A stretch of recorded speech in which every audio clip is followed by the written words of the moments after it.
Chief guest of inaugural session, Professor Vijay Paul Sharma, Chairman, Commission for Agricultural Cost and Prices, Ministry of Agriculture and Farmers Welfare, Government of India, New Delhi. Our guest of honor, Dr. R.C. Agrawal, DDG Education and National Director, NAHEP ICR, New Delhi. He has joined online with us.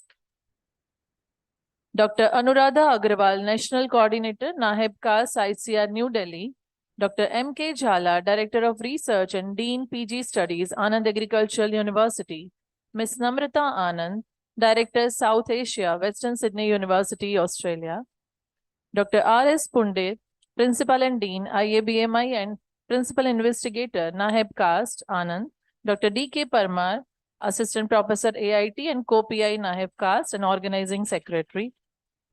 We welcome all the dignitaries present here, all the university officers, and all the participants present here.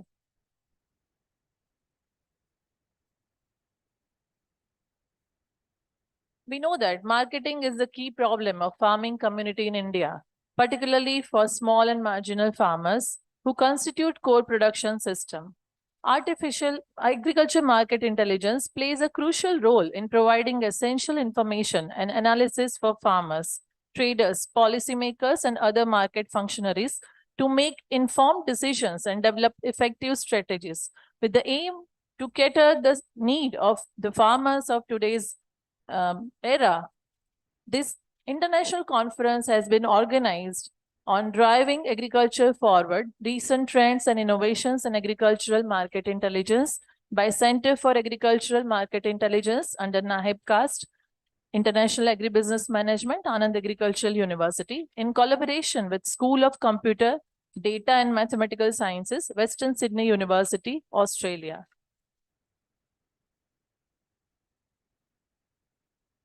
Following the footsteps of rich Indian culture and heritage, we shall seek the blessings of Almighty to bestow the auspiciousness and wisdom to the gathering. May I request the students of Anand Agricultural University for invocation.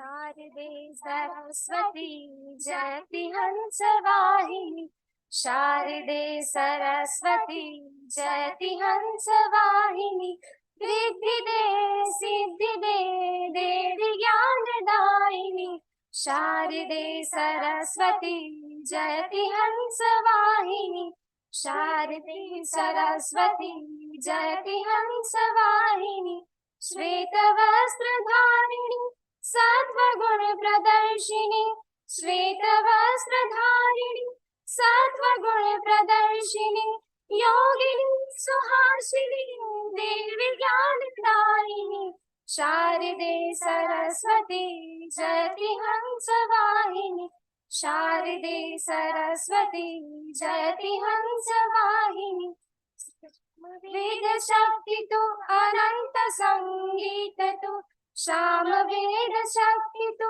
अनंत संगीत तो प्राण की तो चेतना देवी ज्ञानदायिनी शारदे सरस्वती जयति हंसवाहिनी शारदे सरस्वती जयति हंसवाहिनी अंधतमस हारिणी ज्ञान ज्योतिर्मयी अंधतमस हारिणी ज्ञान ज्योतिर्मय शुभ दे संजीवनी ज्ञानदायिनी शारदे सरस्वती जयति हंसवाहिनी शारदे सरस्वती जयति हंसवाहिनी रिद्धि दे सिद्धि दे देवी ज्ञानदायिनी शारदे सरस्वती जयति हंसवाहिनी शारदे सरस्वती जयति हंसवाहिनी।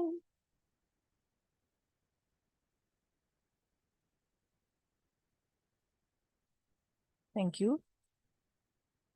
Anand Agricultural University has its own history And the same resonates through the rhythm of university song. May I request to play the university song?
सुन करताल धुन नारायणी करताल धुन नारायणी गुणवन्तो राष्ट्रं कृषि सम्पदम्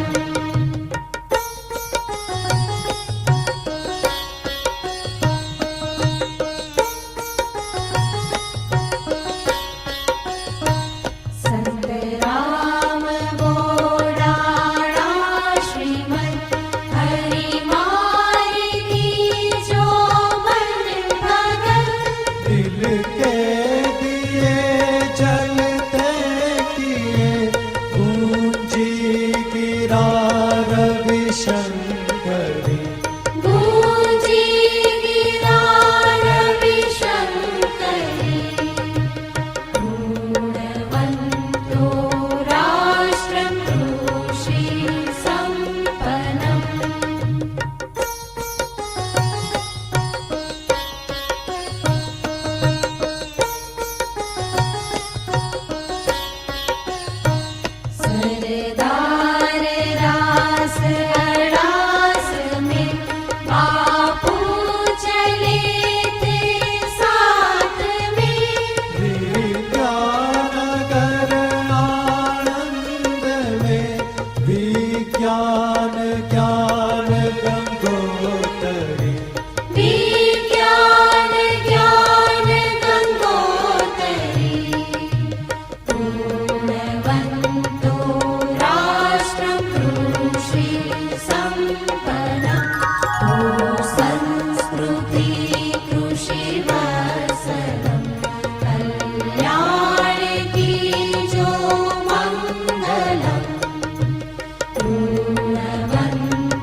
Thank you. Thank you, everyone.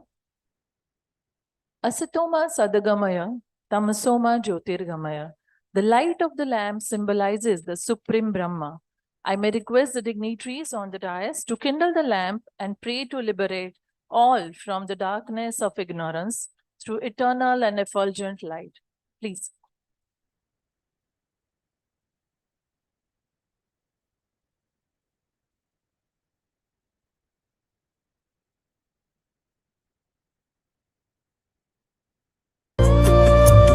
शुभं कुरु त्वं कल्याणम् आरोग्यं धनसम्पदः शुभं कुरु त्वं कल्याणम् आरोग्यं धनसम्पदः शत्रुबुद्धिविनाशाय दीपज्योतिर्नमोऽस्तु ते दीपज्योतिर्नमोऽस्तु ते दीपज्योतिर्परब्रह्म दीपज्योतिर्जनार्दनः दीपज्योतिर्परब्रह्म दीपज्योतिर्जनार्दनः दीपो हरतु मे पापम् सन्ध्यादीपनमोऽस्तु ते ओ दीपब्रह्मरूप. Thank you. Thank you, everyone. After the spiritual beginning with wonderful tradition, may I request Dr. Y.A. Lad, Associate Professor, IABMI and CCPI HRD, Nahib Caste, Anand Agricultural University, for the formal welcome.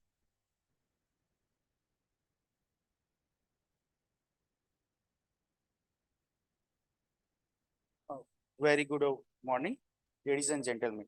Dignitary on the dais, esteemed delegates and honorable guests.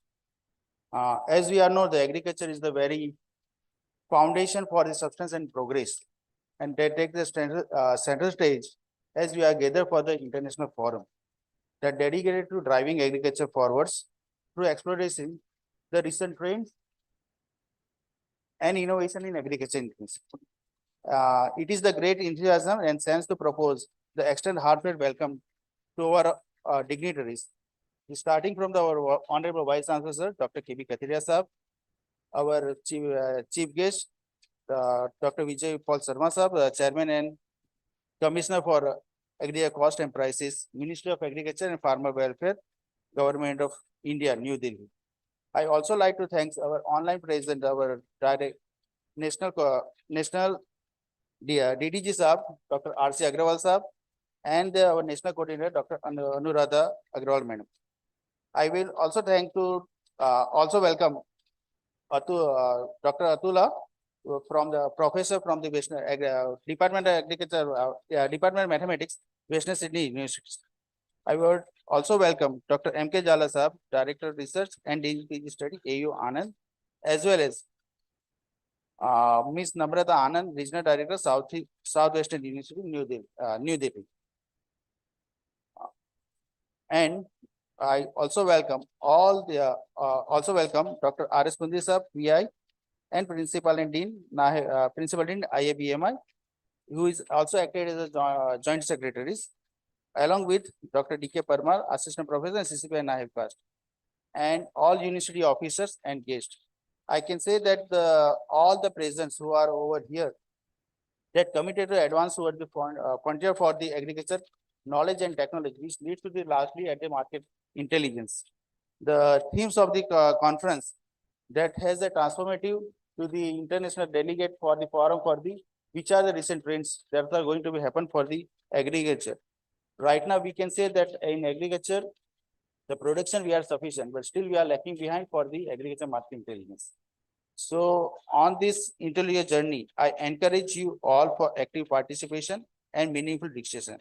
And also I would like to request all to share their valuable words. I think this will be leads to the more innovative research, which are going to be featured. Thank you. Thank you so much.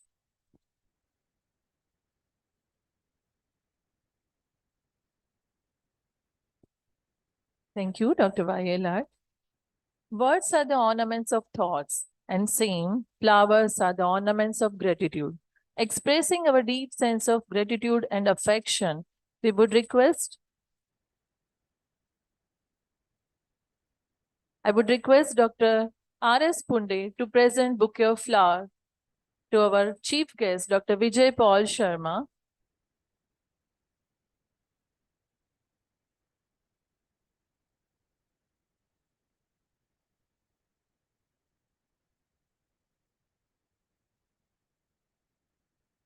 I would request sir to present bouquet of flowers to Dr. K.B. Katiria, Honorable Vice Chancellor and President.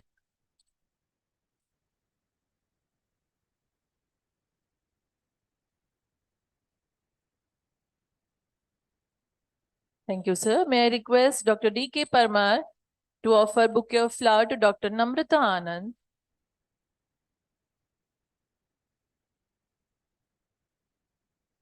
I would again request him to welcome Dr. M.K. Jhala, Director of Research, Anand Agricultural University.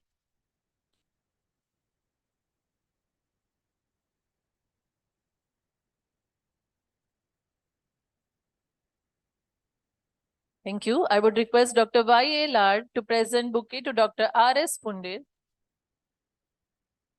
Principal Investigator, Nahib Caste Project.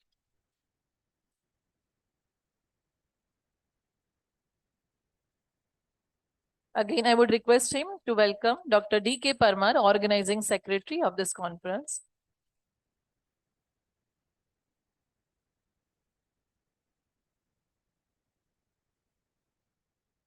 Thank you. Thank you, everyone. I may now call upon Dr. R.S. Punde, Principal and Dean, IABMI and PI Nahib Caste for the overview of the conference. Thank you, Dr. Vicha. A very good morning to one and all present over here. Honorable Vice Chancellor and President of this inaugural function, Dr. K.B. Katiria Sahab, our Honorable Director of Education, DDG Education, and National Director, Dr. R.C. Agarwal Sahab, who is online with us. Our Regional Director, who is participating in this our conference as a joint organizing jointly this conference from Western Sydney University, Madam Namrita, and our DDG, our Director of Research and Dean PG Studies, Dr. M.K. Jhala sir, and most importantly, our chief guest of this function, Dr. Vijay Paul Sharma, as you know all, Chairman of Commission for Agriculture Costs and Prices. Sir, you are a well-known academician, not only that, but we all know you are an international institution in itself and have done a lot of work, and we are reading that, sir. So your brief will be given at the times when it will come, but we all know having over here, sir, it's a great for all of us. Listening you is always a pleasure, and I think for everyone who's ever in academics or outside that. So we are here to welcome you, sir. And definitely all the invited guests, senior peoples, our Honorable ex-Vice Chancellor, Dr. Sheikh Sahab, and most importantly from Sri Lanka, well-known, renowned international persons, Dr. Rohana Sahab, or other very dignitaries, senior peoples over here. And last but not least, but all the participants coming from different countries, 15 participants from different countries, 8 countries. And sir, for your information, about 300 participants are from different states, and in this exam, and 200 our internal one. So about 500 are there, and some are likely to join us by noon. This is just before that. So with this thing, sir, and my job is just briefly say something present about this seminar. First thing, we all know that agriculture has been and will continue to be the backbone in our country for our economy. It's not simply just saying, but about 50% of the population is engaged in agriculture for its employment. And this is not a small thing. But since many years, particularly mid-60s or maybe during the Green Revolution, we have made a very, very strong success in the production side, as during the discussion before coming over here, our Honorable Vice Chancellor was discussing with the dignitaries. We are self-sufficient in most of the crops and allied activities. And even we have made a niche maybe in the area of exports in many crops also. But the major problem of the small and marginal farmers, who are about 86%, who constitute core production system in our country in agri and allied both, is marketing. And this problem has not been addressed adequately and at least squarely. So there is need for special attention on that. Within marketing, market intelligence has emerged as the most important segment. And what is that? Though it's not limited, it's limited to only price forecast, many people may say. But while designing this our projects, some more than 4 years ago in 2019 and submitting to ICR and World Bank to our Honorable Vice Chancellor, at that time there was huge discussion on that. So some 8 experts, renowned experts, have helped us in designing this project of NAHEP cast, and at that times it was discussed. So the market intelligence is a process of collecting the information and data on various aspects, taking from prices, demand and supply at national, international level, policy aspects, export, import kind of things, and even the hunches based on the experts who are not having data. This all, collecting this and analyzing using modern tools and techniques, not only limited to statistical, but also modern tools or techniques related to IT, and then generating the intelligence. Disseminating that generated intelligence to the stakeholder, and our major stakeholders are farmers and policymakers. Though there are others also, even the large farmers are also the producers, the processors also. So this whole system is market intelligence in agriculture. For that purpose, we got this project, prestigious project of NAHEP cast in 2019 with 4 major objectives. On the similar objective, we have put under this international conference. First one is to address the issue of price forecast with some modern advancement in that. Price forecast is regular activities for the crops, for major crops we are doing here, regular activities and demand and supply predictions. But with the help of ISRO, let me tell you something about our NAHEP, as well as one of the objective, first theme of this conference is that on price forecast, demand and supply, we are also working with ISRO Ahmedabad on developing the hybrid models, a team of 8 to 10 persons under the overall guidance of Dr. Bhattacharya over there. And lead paper in one of the technical session is from that side. And we are almost on the verge of completion, but yet this project needs some more time, maybe 1 month or so. So this is very, very important, some advancement. We are using, apart from econometric studies, what we are using for historical data, satellite data, and more importantly, artificial intelligence and machine learning. Through this all, we are trying to do that. And hopefully, we can say to some extent, based on some results, that there is some models, there are some models which will help more precisely to make better precision. This is what we are hoping, sir. And shortly, this will come maybe within 1 month or so, the team is working. Second theme of this international conference is on marketing. Basically on marketing, 2 aspects are there, where the focus of this international conference is. One is the institutions, 2 types of institutions. One is like ENAM, which is being termed as the harbinger to solve the marketing problem in the country. And second one is farmer producers organizations, which are in a comprehensive manner for production as well as marketing. Our farmers, as you know, are small and marginal, and they constitute core production system in the agriculture allied sector. So they are having almost nil bargaining power. To enhance their bargaining power, this appeals, maybe the cooperatives or any institution coming following the theory of collectivism is the most important one. This is the second one theme of this international conference, apart from ENAM and other things. Third theme is on digital marketing. We all know that this era is the digital era, information but digital era. So digital marketing is all aspects of agri as well as allied sectors as well as supply chain management. This all. And the 4 months latest one is on application of ITs, maybe maybe artificial intelligence and machine learning in the form of maybe the GIS or maybe supply chain management, even blockchain analysis and remote sensing, these all things. So under them, we have received a very good feedback, sir. And sir, more than 100 very good full-length papers we have received, and more than 150 abstracts with the detailed presentations we have received, and more than 200 posters which the teams have selected are there under these 4 themes. This is about this brief. To address these things, our center is doing a great work for in these all areas, and we have already done some work on 18 studies as well as on capacity building programs, which is the separate part of that.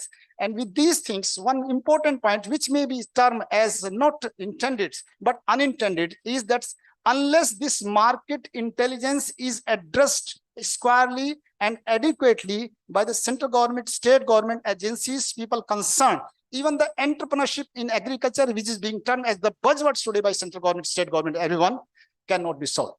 For that, we need the information based on which we can take the informed decision. Farmers, policymakers, and the process, all things.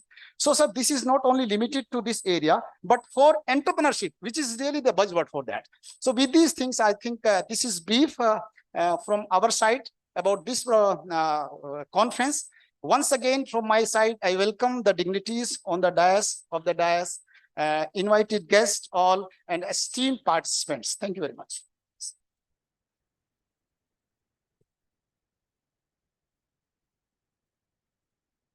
Thank you, Dr. R.S. Punde. Now may I request Director of Research and Dean PG Studies, Anand Agricultural University, Dr. M.K. Jhala, to address the gathering with his profound word of wisdom.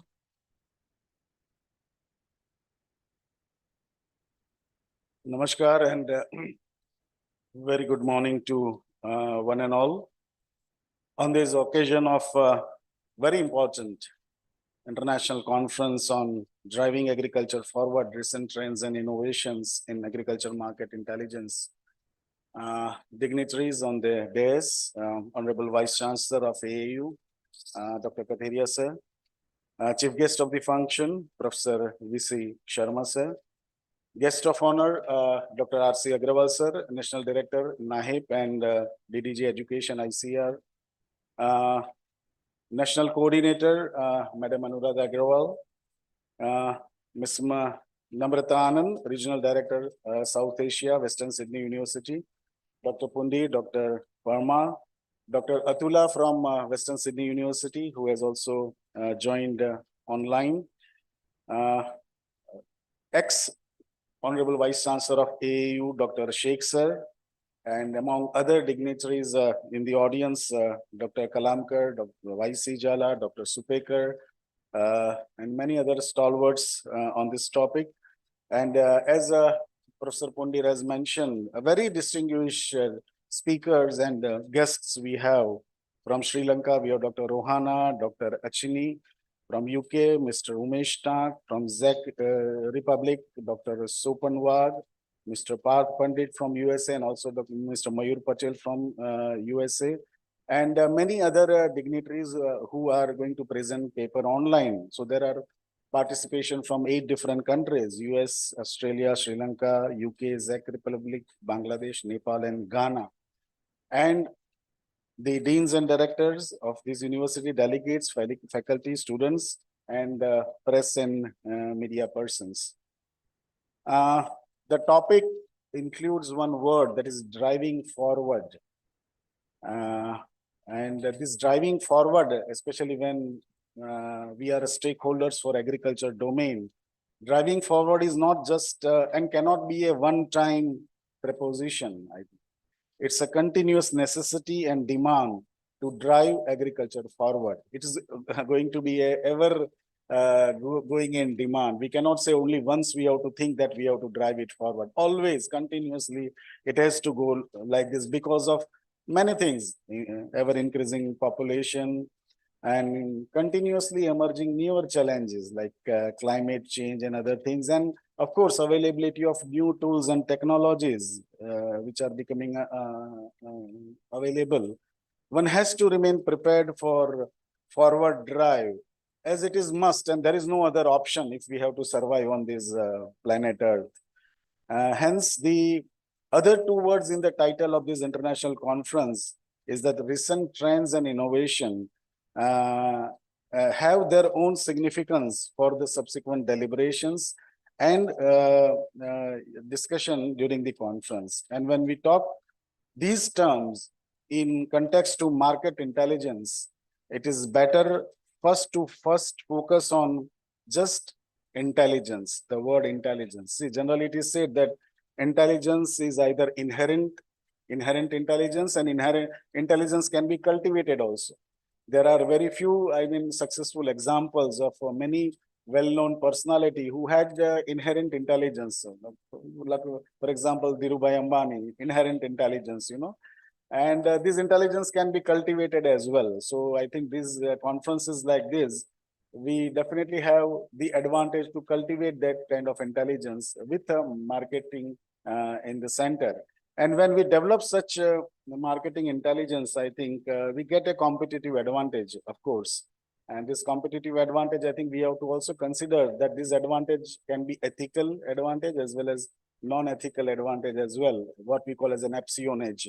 So one has to even consider during the discussion that whatever brand value after getting this intelligence, what we get, especially with context to the marketing, one has to see that ultimate beneficiary, the farmers, they have to be placed in mind in each of our discussion.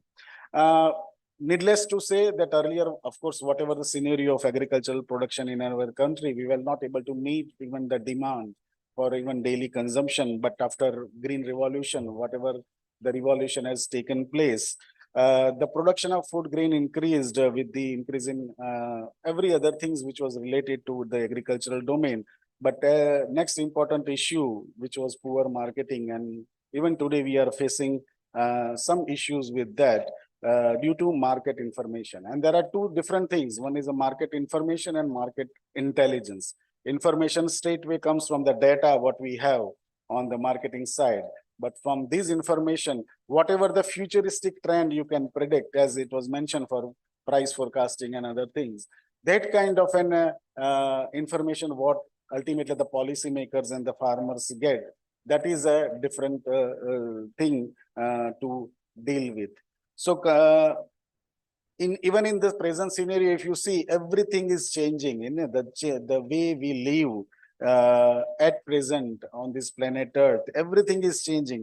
If we ask the question, what is not changing, then the answer is nothing. Nothing is not changing. The way we talk, the way we communicate, the way the information is available on the net, and the way some simple mobile based and other tools are available. And COVID has really changed the entire scenario in which all these, even the daily routine of the life as well as the science or whatever agricultural science, it has to go further. It has to be on a different kind of a platform. So, sir, considering all these aspects, this agricultural market intelligence, which is an important part of marketing, at national level, we got Anand Agriculture University, the Center of Market Intelligence under CAST component of NAHEP since July 2019. And I thank the Honorable DDG Education and National Director and Madam Anuradha Agrawal, National Coordinator, for continuously supporting the activities under this project. And especially when they are present online, I would like to share that, yes, we are on a at the end of this project in December, it will be ending. But really, marvelous things have happened and under the activities under this NAHEP CAST project. And as we know, this was jointly funded by, of course, World Bank, and through ICR, we got this project. Research and capacity building, and with a primary focus to postgraduate students and young academicians, which constituted the major activities under this project. And under this project, as a director of research, it is my duty to mention that 18 research projects were designed and conducted with the help of well-known experts. And most of these projects have been completed, and in a couple of projects, the final project report writing is going on. The research component also includes, as has been mentioned, the innovative research projects of developing hybrid model for price forecasting with the help of SAC ISRO Ahmedabad, and enhancing agricultural market intelligence using digital ecosystem for generating primary data streams with the help of iKisan Setu app, which was developed under the project in association with Western Sydney University. And Professor Athula is a partner in this program, who has also joined on online. And as regards the capacity building, very important part of this NAHEP CAST project, so far 120 programs, sir, were conducted in last 3.5 years, ranging from a simple experts lecture of a 1.5 hour duration to 21 days training program. So we had a range of different kind of capacity building program, and it also included 6 new certificate courses were designed under this project, which were approved by our academic council of AAU, and various certificate programs, 6 on new topics like data analytics using Python, statistical analysis using R software, statistical analysis using SPSS software, e-content development using multimedia. There is a certificate course on agricultural market intelligence and also on agricultural insurance.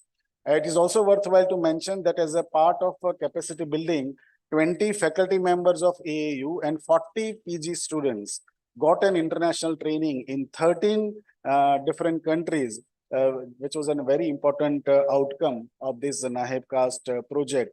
To meet its basic objective to improving, say, the level of higher education at the university. And if I was just going through the total data, after all the capacity building programs which have been conducted, the total beneficiary comes to around 83,000 people, sir. 83,000 beneficiaries, including PG students, academicians, and farmers, have got the benefit either through offline or online training programs. Price for forecasting of major 6 crops, namely wheat, groundnut, cotton, maize, potato, and cumin before sowing and before harvesting, it has been a regular activity under this project. And under this project, 10 commodity reports have been prepared and published. Some research papers and popular article. And one important thing is that under this project, about 28 postgraduate theses with technical and financial assistance under this project, it has also come out, and they were all on the topic concerned to the agricultural market intelligence. And additionally, 5 MOU or MOA have been signed. Recently, last month only, MOU has been signed with Western Sydney University at Sydney. Center has its own website, the nahep-cast.aau.in, which contains all the information of the center and which is being regularly updated. This center, the Market Intelligence Center at university, we have got a separate building with state-of-the-art facilities, including all conference hall, training hall, and other things which are required. And a team of 25 faculty members along with research staffs, they have been associated with the project. So as mentioned by Dr. Pundit, the organizing secretary, about 100 full-length papers, 150 abstracts, and about 200 posters have been received for this conference. And after this, we also plan to publish a separate book on whatever the full-length papers and other things which we have received, which will go a long way for reference in the future. So it is also a matter of satisfaction that the center, as Honorable DDG sir and National Coordinator Madam is present online, the center has been rated top performer in this category by the ICR as well as the World Bank. And as one of the intended objective of this NAHEP project, the center has developed good strength in designing and conducting research and training program in the area of agricultural market intelligence. So there has been a complete overhaul of the academic atmosphere in the university and the surrounding university, which was the primary objective of this NAHEP project. So I look forward for the deliberation and the subsequent interaction for the rest of the part for the 2.5 days of this conference. And I'm sure whatever the recommendations and other things which will come up, it will definitely go a long way in the strengthening further the need of the hour of agricultural market intelligence. So I thank each one of you for being a part of this important occasion. I thank the press and media persons and other dignitaries for boosting our morals. And we have tried to make the best arrangement possible for each one of you. But anytime, suppose you find any issues, kindly bring to our kind notice, it will be immediately dealt with. Thank you very much. Thank you very much, respected Director of Research, for the inspiring words. We have with us Regional Director, South Asia, Western Sydney University, Australia, Ms. Namrata Anand. I may request her to share her thoughtful insights, please.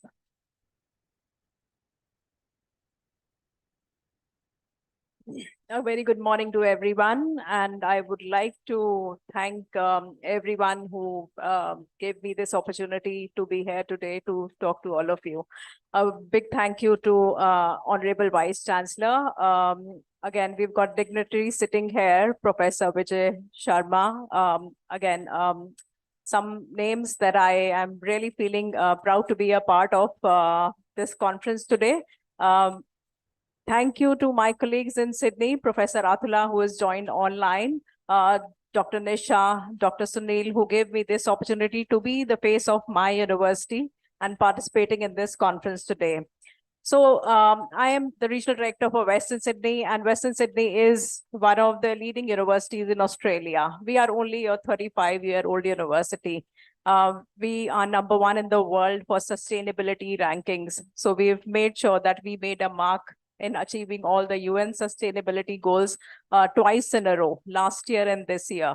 The idea is to make sure that we are giving it back to the society. I've got some messages for the from my colleagues in Sydney, and I would like to make sure that they are passed on to all the people who are presenting today.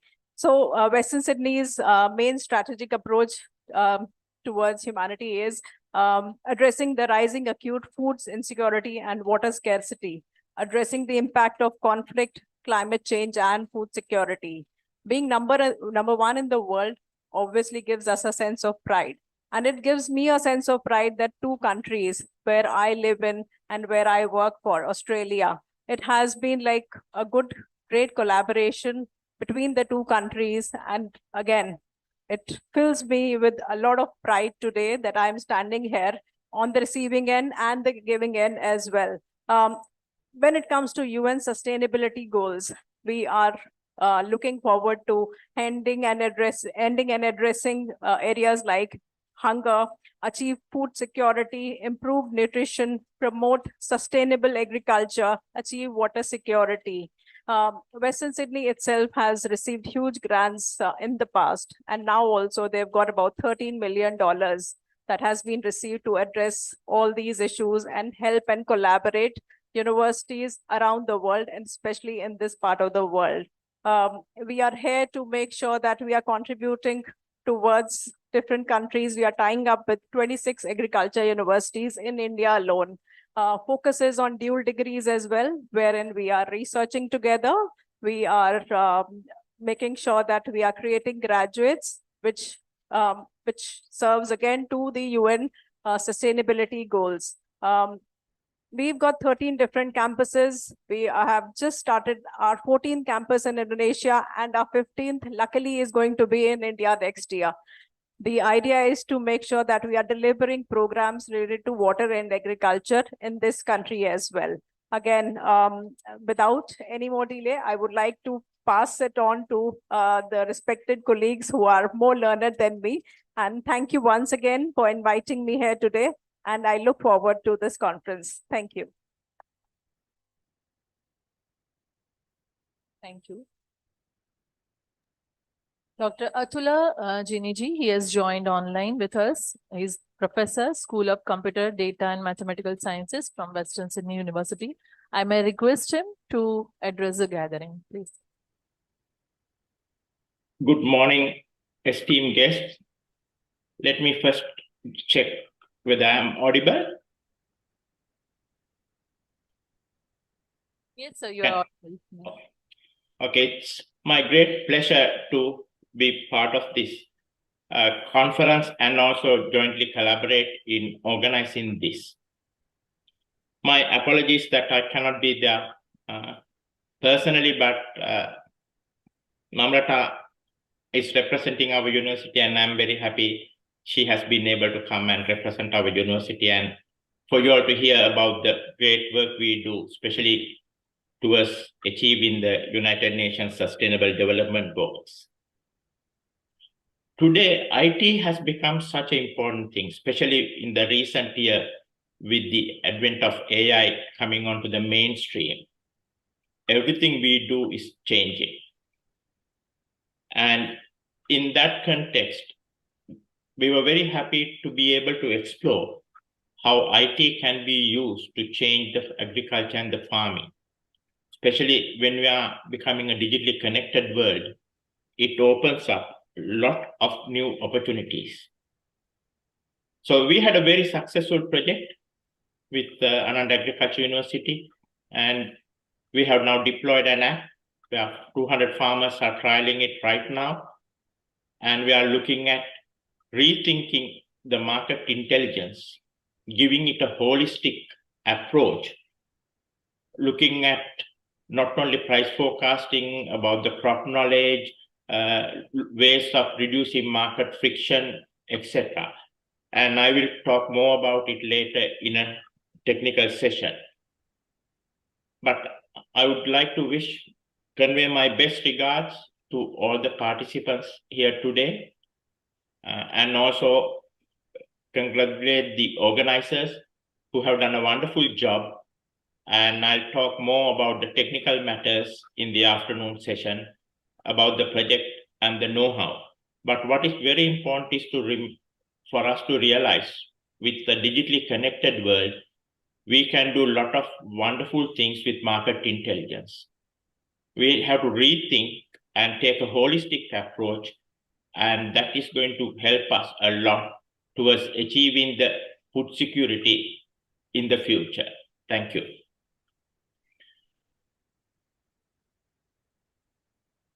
Thank you, Dr. Atula.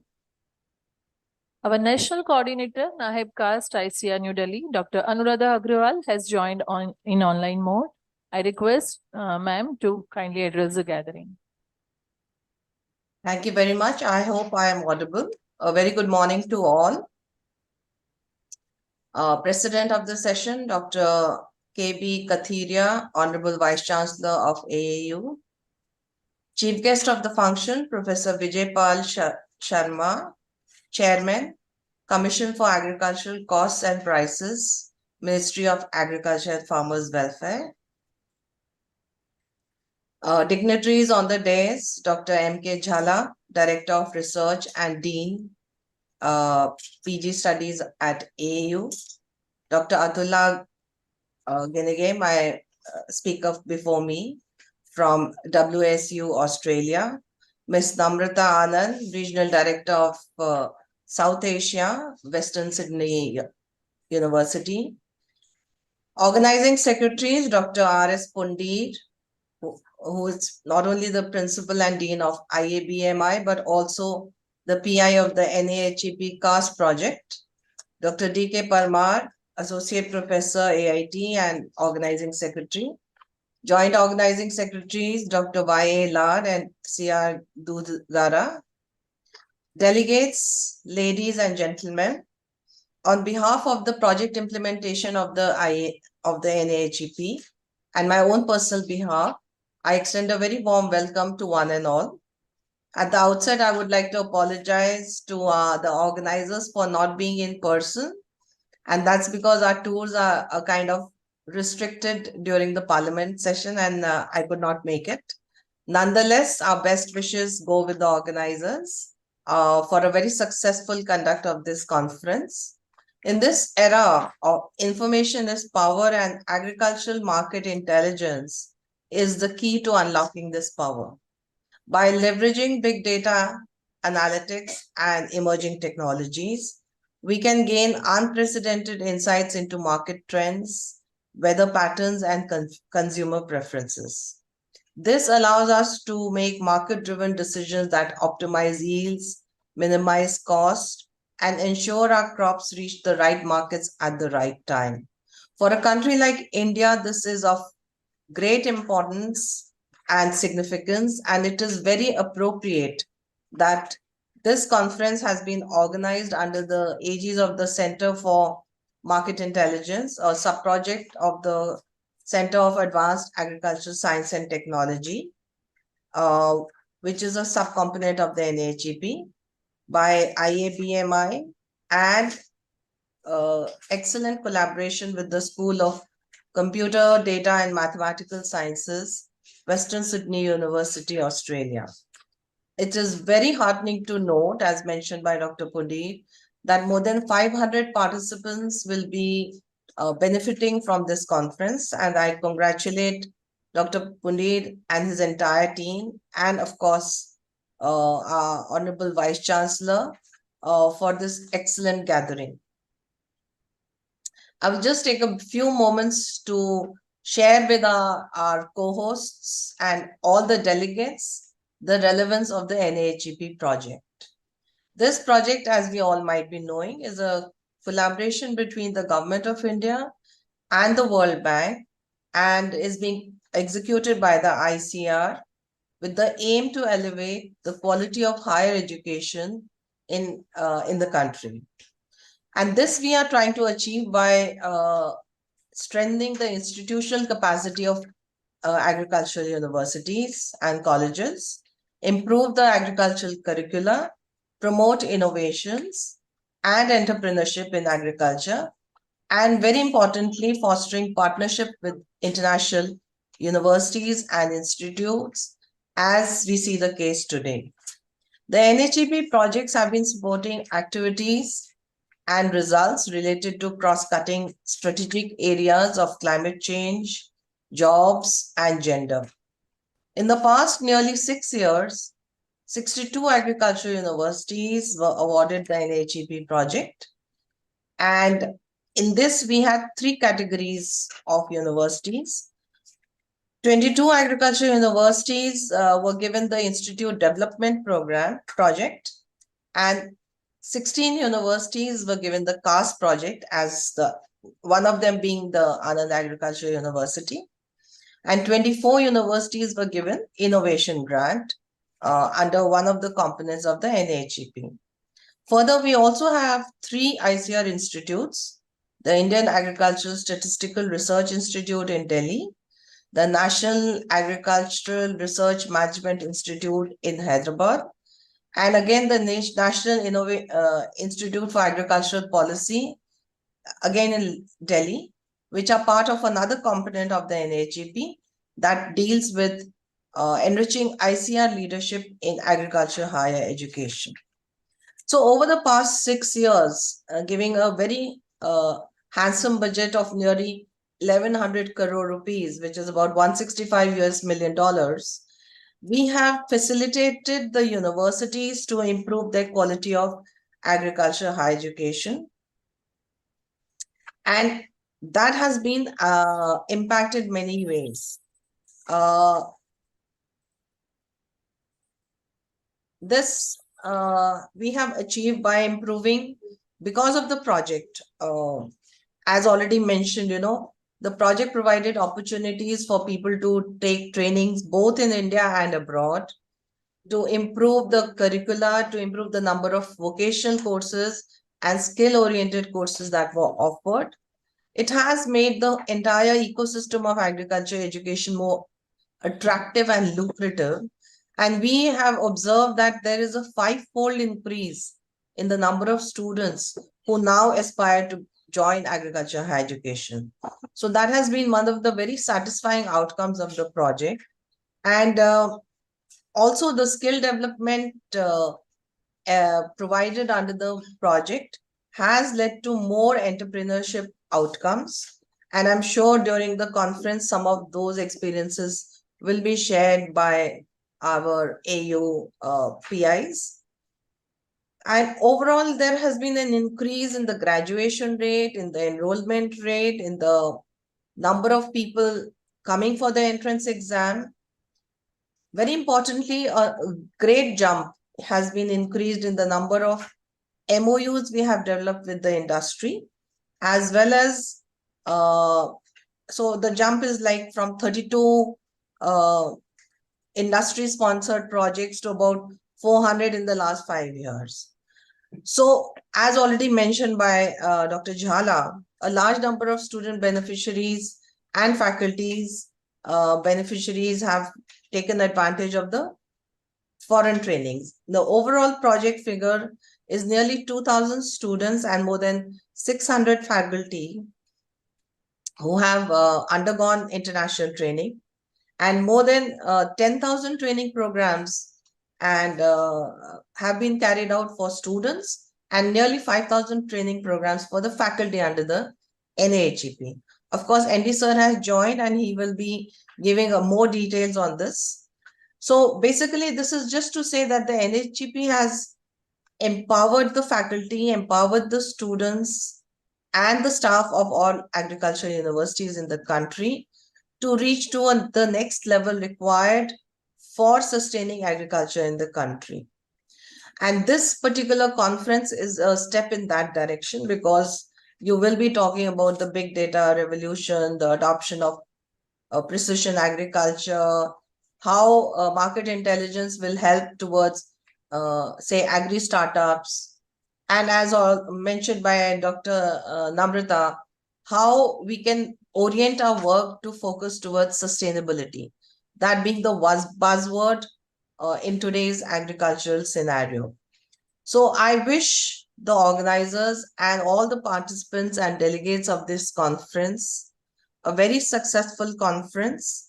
I thank the organizers for inviting me and giving me an opportunity to share my views. And I wish each one of the speakers and presenters the best for this successful program. So thank you, and over to you, AU Anand. Thank you so much for your inspiring words and always guiding us for striving the way forward. Thank you, ma'am. We are now moving towards the release of the publications. First, we have souvenir of this conference, which is comprising almost 430 abstracts from various disciplines. May I request all the dignitaries on the dais to kindly release the souvenir of this conference.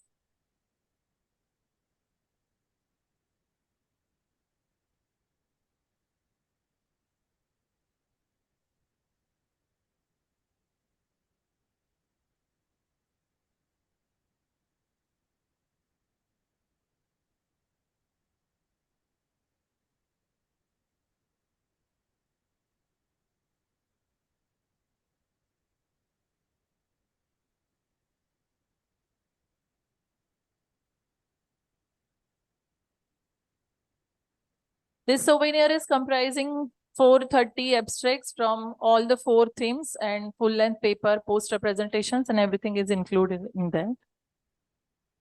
Anand Agricultural University always acts promptly in reaching farmers through various research recommendations as the outcome of the rigorous work conducted by the scientists throughout the year in the various disciplines. May I request dignitaries on the dais to release the research recommendations 2023 from the Office of Directorate of Research, Anand Agricultural University.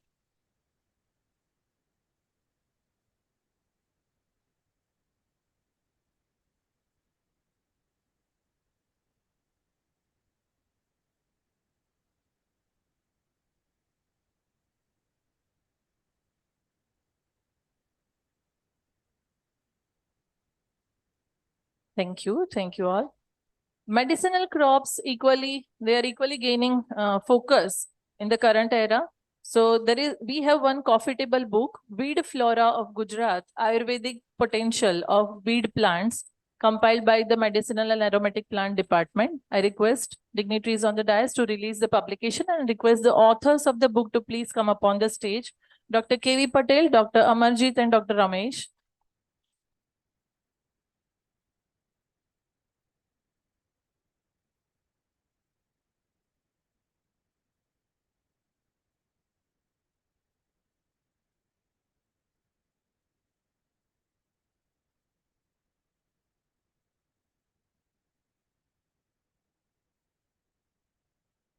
Thank you all the dignitaries.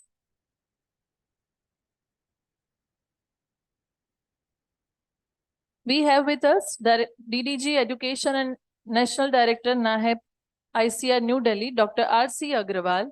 He has joined online with us. May I request sir to kindly address the gathering.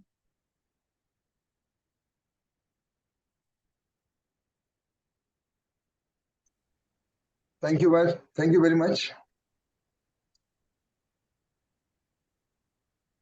Dr. Sharma ji, Dr. Katira Saab, our entire team of NAHEP. I see Dr. Jhala, Dr. Pundir, I see Dr. Namrata, many other colleagues. So first of all, my apologies that I could not join physically. I wanted to come to this important event and especially to see the progress of this NAHEP, very important component at this center. but somehow I could not make it because of this parliament session. And so I'm really sorry for that, Dr. Katia sir. I know you put a lot of requests to me, but somehow this could not materialize. So first of all, I want to congratulate you for organizing this very important international conference. And I am sure that whatever good work has been done, that will further, this conference will further add a lot of feathers in the achievement of this important activity which we are doing at this Anand Agriculture University. So let me just begin with the progress. I'm really thankful to the entire team of NEHEP at this Anand Agriculture University under the very vibrant and dynamic leadership of Honorable Vice Chancellor, Dr. Katija sir. Though I keep on asking and discuss about the progress, but there is no substitute if you go there physically and see the things and feel the things. So feeling you cannot do through the online mode. So that's really, and this could have been a pleasure for me to meet Sharmaji. I think since long I have not met him also. So friends, all the dear participants, the present media and other colleagues. So it's really a matter of great pride for me to be associated with this and to address and to share my views and thoughts for this. So first of all, let me just tell you that this project, the National Agricultural Higher Education Project, which has 3 components, this has changed the complete landscape of this agricultural education in India. Now it is in great demand. There are a lot of statistics. My colleague Dr. Anuradha has already briefed some of those points. But that is only a peanut if you see the achievements. You see in any dimension. And the overall, I can just tell you, when we organize this blended learning platform conference, international conference, where about 40 countries they participated in Delhi. The country director of this World Bank, he just told on this open platform that the only project in the World Bank funded projects being run anywhere. 92 projects they are running in India, but across the world, I don't know how many projects are there. They told the only project which has overachieved all the targets. They have around 62 targets. So I just told that this is not a compliment for me. This is a compliment for my all 62 vice chancellors, all 62 team members. So that is the overall, I can just tell that how really we have done. Yesterday, I was just in Hisar, HAU, Haryana Agriculture University, Hisar. And there, the students from 10 universities, they participated to share their views, how they have gained the new kind of vision after attending these foreign trainings. And it was really heart-touching. The way they were speaking, the way they were confident, the way they were just having the vision. So that kind of momentum really we have got. That kind of change in the attitude, in the visions, the thinking not only for their own careers, but thinking about the country, thinking about the global issues, thinking about the emerging issues. That has come to the minds of the young students. And that is what we are looking for, the change.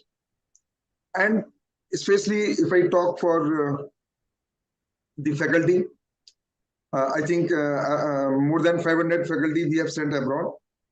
And still there are many, more than 100, they are still attending different training programs in different countries on different topics.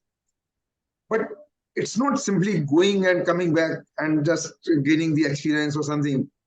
After coming back, we compile more than 250 projects have been submitted by those faculties who have attended these training programs from various agencies. So that's really something great we can be proud of. Now, if I talk for the caste, Center for Advanced Agriculture Science and Technology Centers, I think again a phenomenal progress has been made. If you see, like you can see this market intelligence, like that we have 16 such centers.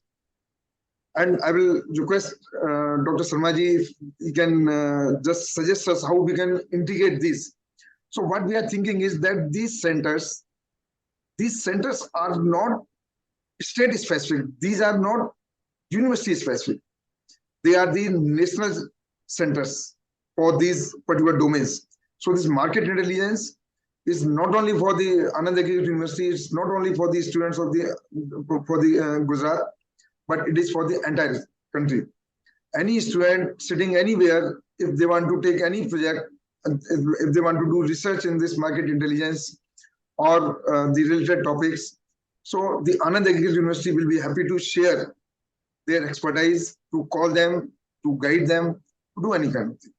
Already, you know, in the in PhD programs and even MSc programs, we have exempted now universities. They can have the guides, they can have the advisory committee members, even from outside the university. It's not that they have to be the member, they have to the faculty of that particular university. And maybe I can request if somebody, if you can request Dr. Sharma also to become the chairman of some of these students. So there's no such constraint now. So keeping that thing in view, if any student wants to take any research anywhere, so the faculty of Anand Agricultural University can become the guide of those students. They can be the member of the advisory committee. So that is all now allowed. So those kind of integrations now really we are aspiring. And we are moving in that direction. And I have seen a lot of progress, a lot of interface between the universities. And that is what I think the national education policy also says. To become multidisciplinary, universities cannot become multidisciplinary. We cannot open more colleges because of the constraints. We cannot have more hostels. We cannot have the more expansions. But we can have more interfaces, interconnections, networking between these universities. So that is what now we are looking for. I think if you have seen just 2 days back, there was a news by University Grants Commission. The chairman of UGC has just approved certain guidelines. And that is that in addition to your UG programs, when you are doing the undergraduate programs, the students should be encouraged to undertake certain vocational courses. And I'm going to write to the UGC chairman that we are already doing this thing. We have, I have a number of examples, such examples. 2-3 vocational courses our students can do in addition to their UG programs. But now what we are targeting is, we are targeting that the 12th class or even the 10th class students, they can also register for these vocational courses. So can there be some vocational courses connected with this market intelligence? Can we have some short-term course connected with this for universities or for even the faculty of different universities or ICR institutes or maybe the government departments? So all those kind of things, now we have to really think out of box. We have to just see that how whatever investment we have made through this project for market intelligence to this Anand Agricultural University, let us see that how we can sustain it, how we can carry forward it. Funding for any such activities cannot be on a continuous basis. Every project has its own life, and this project, again I say, only one of the few projects out of 92 projects which are running in India, only 3 projects got the extension. This is one of the projects, and this is the extended period. This project got over in November 22, but then got extension up to March 24. So let us see that what is beyond March 24. Do we have some plans? Do we have some sustainability? Can I send these students after this NEHP is over abroad? Can I send my faculty? Do we have some corpus funds for all those things?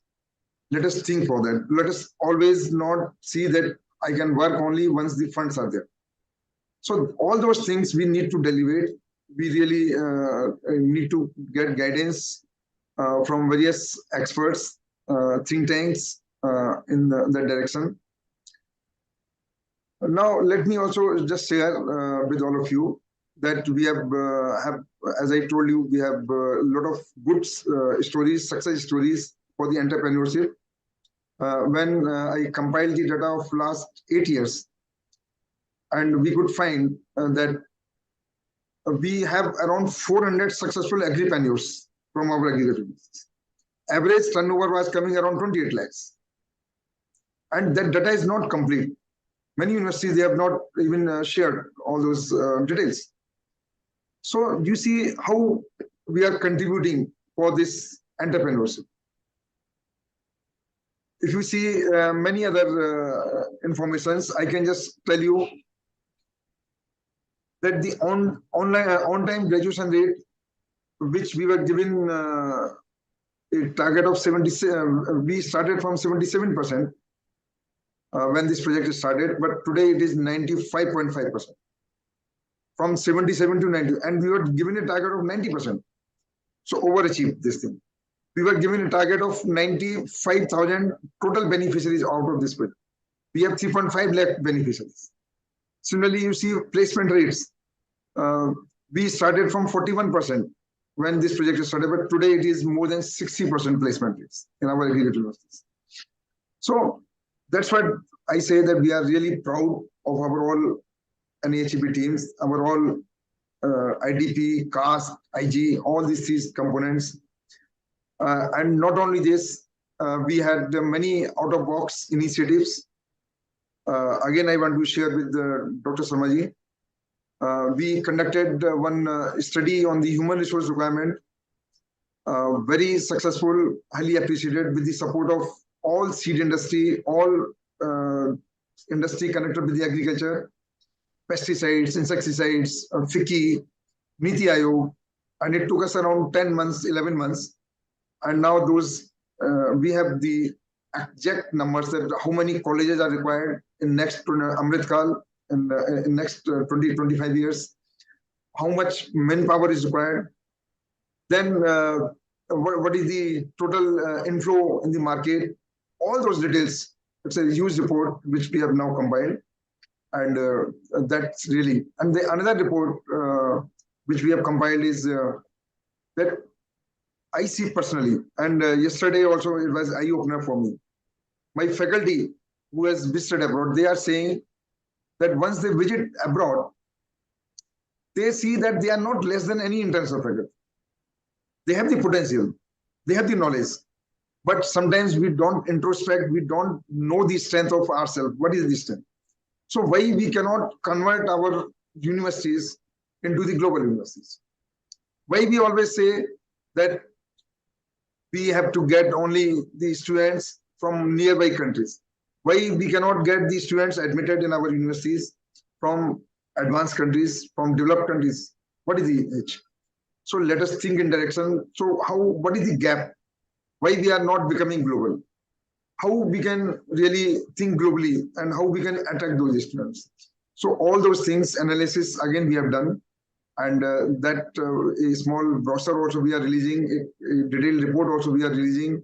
We have conducted, I think, 4 meetings with all the vice chancellors in that direction, that how we can really fill up those gaps which are there, so that we can compete for QS ranking, we can compete for Times ranking. And I think Anand Agricultural University is the best case, most fit case to become the fit for this QS ranking. Why they cannot get the QS ranking? So let us see, let us have a meeting, let us do an analysis. I will request Dr. Katiria, if you can do the analysis of your university, that what are those gaps which exist to become this eligible for this global ranking? Why we cannot go for that? So that will attract more projects for you from the international level. So that kind of big dreams, big thinking, really we have to have in ourselves, in the mind of the students also. And I think that can really make, my dream is, my vision is, Samaji, that India should become a global hub for the higher agriculture education. This should become the most demanding place for anybody anywhere that yes, I want to become a agriculture scientist. I should go to Indian universities and I should study in the Indian universities. So with that aim, with that goal, really we have to move forward. And with that goal only, we have the ICR, the government of India has invested so much money. It's a 1,200 crores which we have invested in these universities. Now you have all the universities interconnected. We have more than 75 smart, not smart, I think the state-of-the-art technology classrooms where a teacher is teaching and automatically it's amalgamation of everything and makes the video ready to be uploaded on the Agri Diksha portal. We have more than 4,000 lectures which are recorded on our Agri Diksha portal. Best lectures by the best teachers. So they are available so that any student can take advantage of this. Not only this, if you see our recent initiative of blended learning, I think a customized learning, a very suitable case for the micro learning, that again we have started. And I think the blended learning workshop also has been conducted at this university, and we are going to conduct almost all the universities before this 31st December. So all those new initiatives are really helping. And in this blended learning, I think we have invested around 115 crores again. The best blended learning platform we have given to the universities. You see our academic management system. You see our the Kasi Meg, the cloud. We have created a separate cloud for our agriculture universities, which I don't think any other system has got.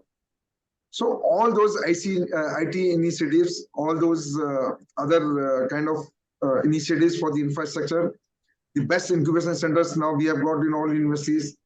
We have got all the facilities for 900 experiential learning units, which UGC is talking now.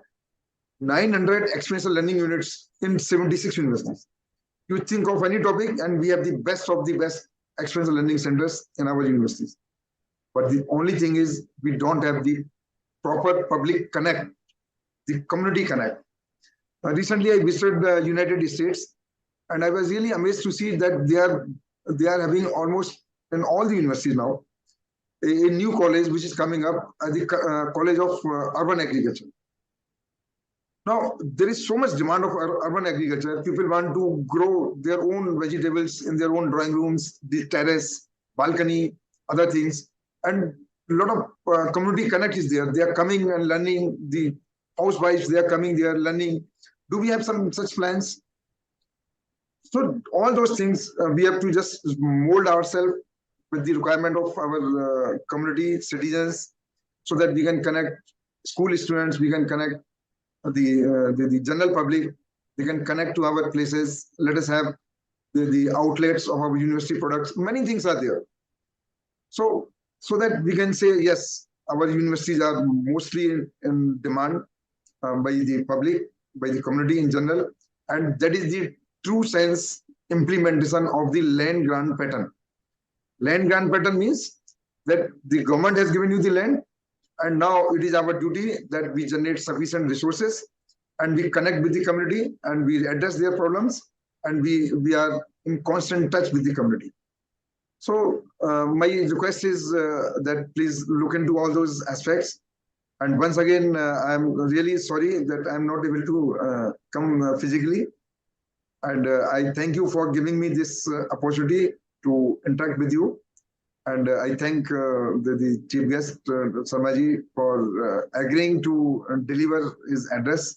And we are all eager to listen to him. His wisdom, words of wisdom, really very encouraging.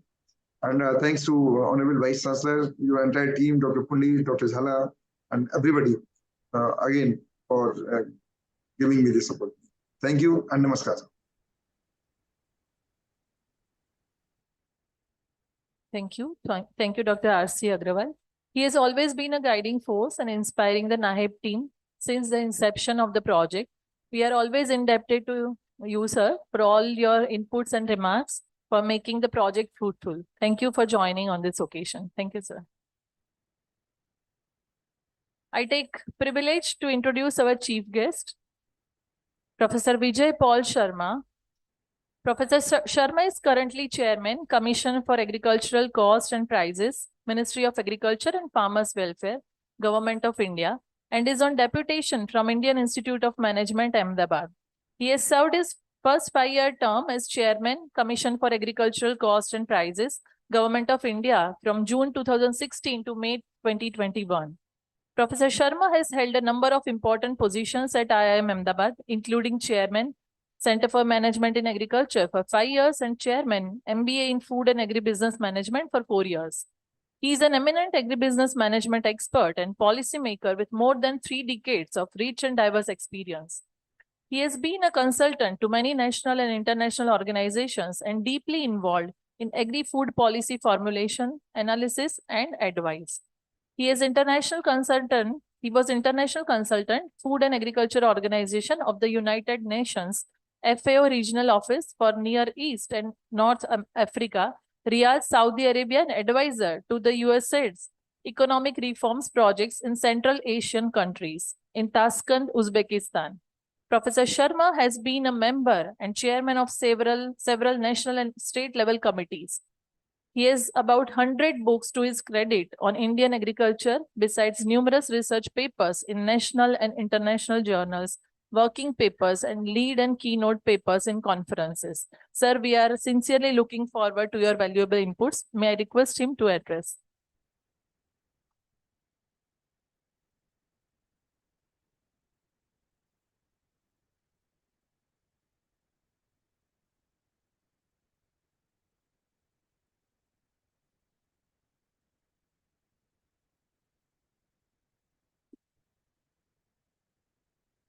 Dr. Katiria, Vice Chancellor, Dr. R.C. Agrawal, Deputy Director General ICAR, Dr. Jala, Director Research and Dean Postgraduate Studies, Dr. Namata, Dr. Pundeep, distinguished participants, friends from media, ladies and gentlemen. I'm delighted and honored to be part of this conference. And in fact, it's indeed a great honor to deliver this keynote address. The topic of the theme of this conference is extremely important in view of the fact that Indian agriculture is undergoing a major structural transformation, both on the demand side and the supply side. So I must compliment organizers, Anand Agriculture University and its officers who are associated with this project to really conceive such an idea and organize this international conference. There has been a very dramatic shift in, or I would say a paradigm shift in Indian agriculture policy. When Honorable Prime Minister shared his vision of doubling farmers' income with the nation in 2016. And I think that was a turning point in terms of our agriculture policy formulation and implementation. Prior to that, our policy focus was primarily on production side. So our policy was typically a production-centric policy. So we decided certain targets for food in production, horticulture, or different crops or enterprises. And once we achieved those numbers, we were very happy. But I think when Honorable Prime Minister talked about putting the farmers' interest at the center stage of our policy discussions and deliberations, I think the focus shifted from production-centric approach to more, income-oriented and welfare-oriented kind of approach. So I see a very dramatic shift in our policy formulation, both at the central level and at the state level, and that's a very welcome kind of a step because we need to look at, ultimately the welfare of our larger section of the society. And our Indian agriculture has done extremely well in the last, 8 to 10 years, and you would find that we are scaling new heights year after year in all the sectors, whether it's crop sector or horticulture, livestock or fisheries. And then last year, 22-23, we had a record production of food grains, which was about 332 million tons. Again, a very, very significant increase in food in production in the last 8 to 10 years. Similarly, you talk about any crop, whether it's rice, so 135 million tons, wheat, more than 110 million tons, So you take any agriculture commodity, agriculture crop, and you find that year after year, we are reaching new heights in terms of production. I would like to mention particularly about pulses. We were struggling with pulses at about 16, 17 million tons for a long time. And our dependence on imports was becoming extremely, very vulnerable. So we were importing large quantities of pulses.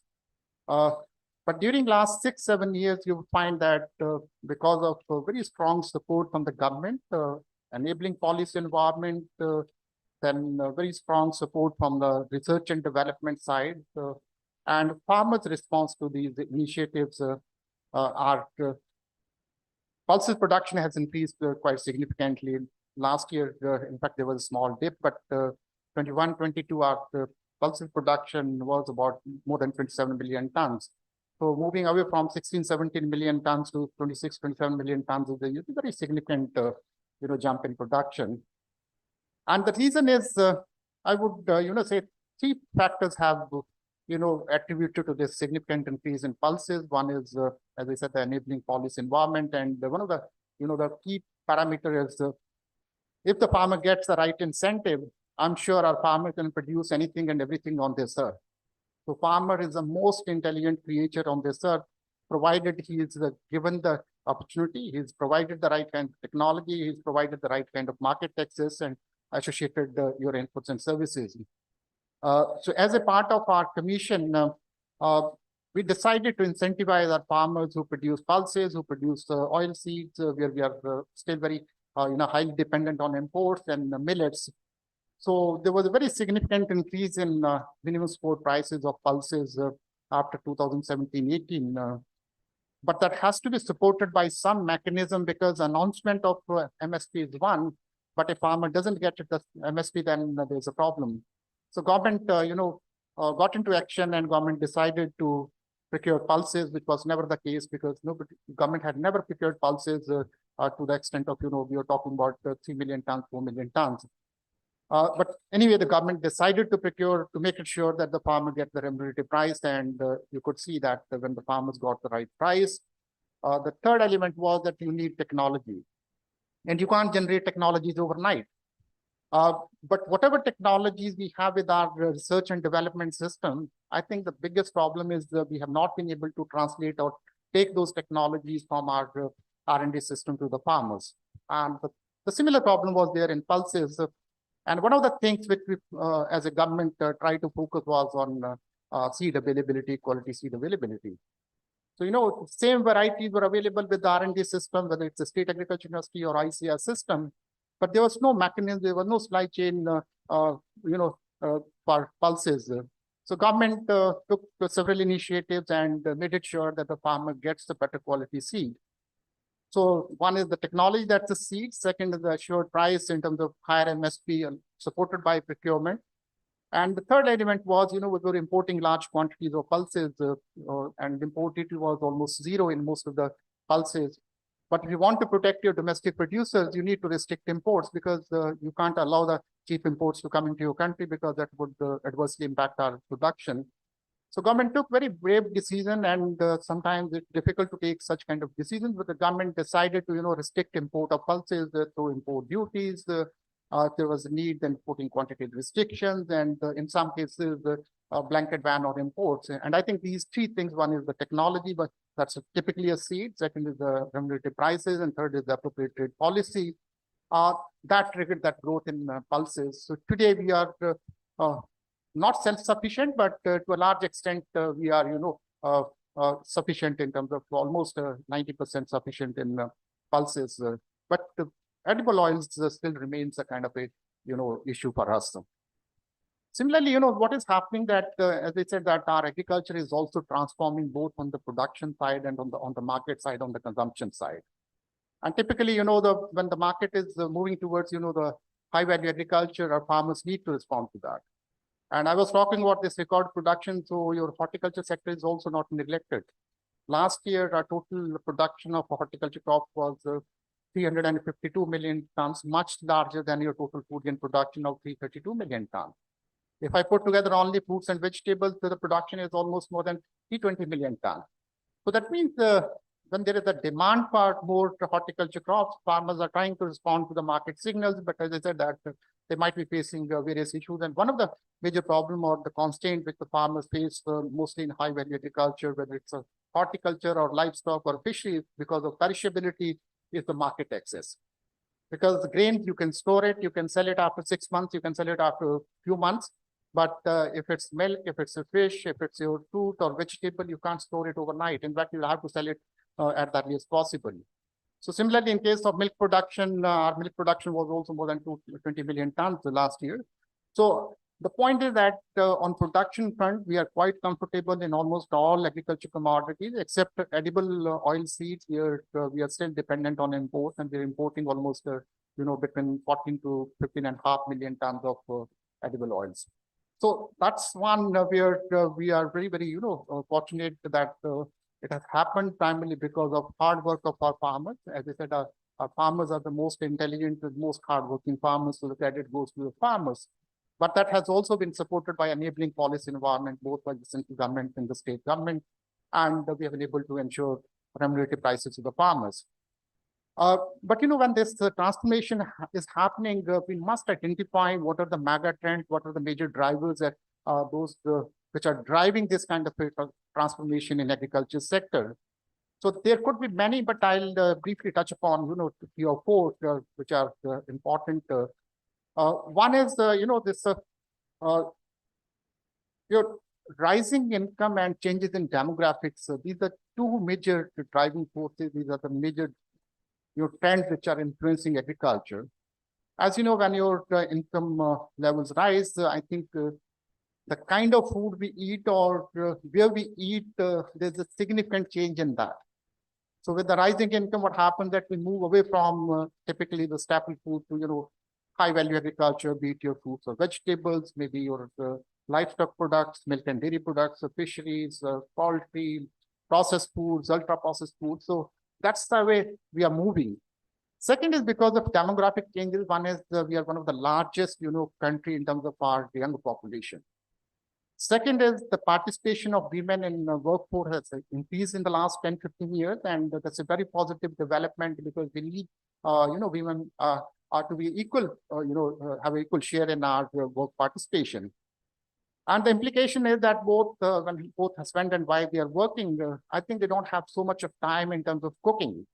So the demand for you ready to cook, ready to eat, or processed, or even outside dining has increased. So that means there is a shift in our the kind of food we are consuming and the way we are consuming. So that has also triggered some kind of a change in our production pattern, both at the primary production level and second is again at the processing level, because when the demand for such value-added products or processed food is increasing, so you would find there's an investment happening in that. So there's a shift in consumption pattern, and one of the concern is the more we are when we are moving towards that consumption pattern, we are typically moving towards energy-rich or energy-dense diets. Be it your livestock products, be your processed or ultra-processed products, and they have implication both in terms of the production. When we are talking about energy-dense diets, that means they require more amount of water, they require more amount of other resources to produce. Similarly, it has some health implications. So I'll come to that a little later. Second is the third element with the mega trend is the trade-driven opportunities. When agriculture sector was opened up in the late 90s, early 90s, and towards the late part of 90s, the general fear amongst the mind of policymakers and even the general public was that agriculture sector would be hit because of this opening up. But I think agriculture sector is one of the few sectors which has, gained because of trade liberalization. Look at last 7-8 years. In 2015-16, our total agriculture exports were around 2.2 lakh crore. And 2022-23, our total agriculture exports were 4.4 lakh crore. So there is almost, 2 times increase in our agriculture exports in the span of 5 to 6 years.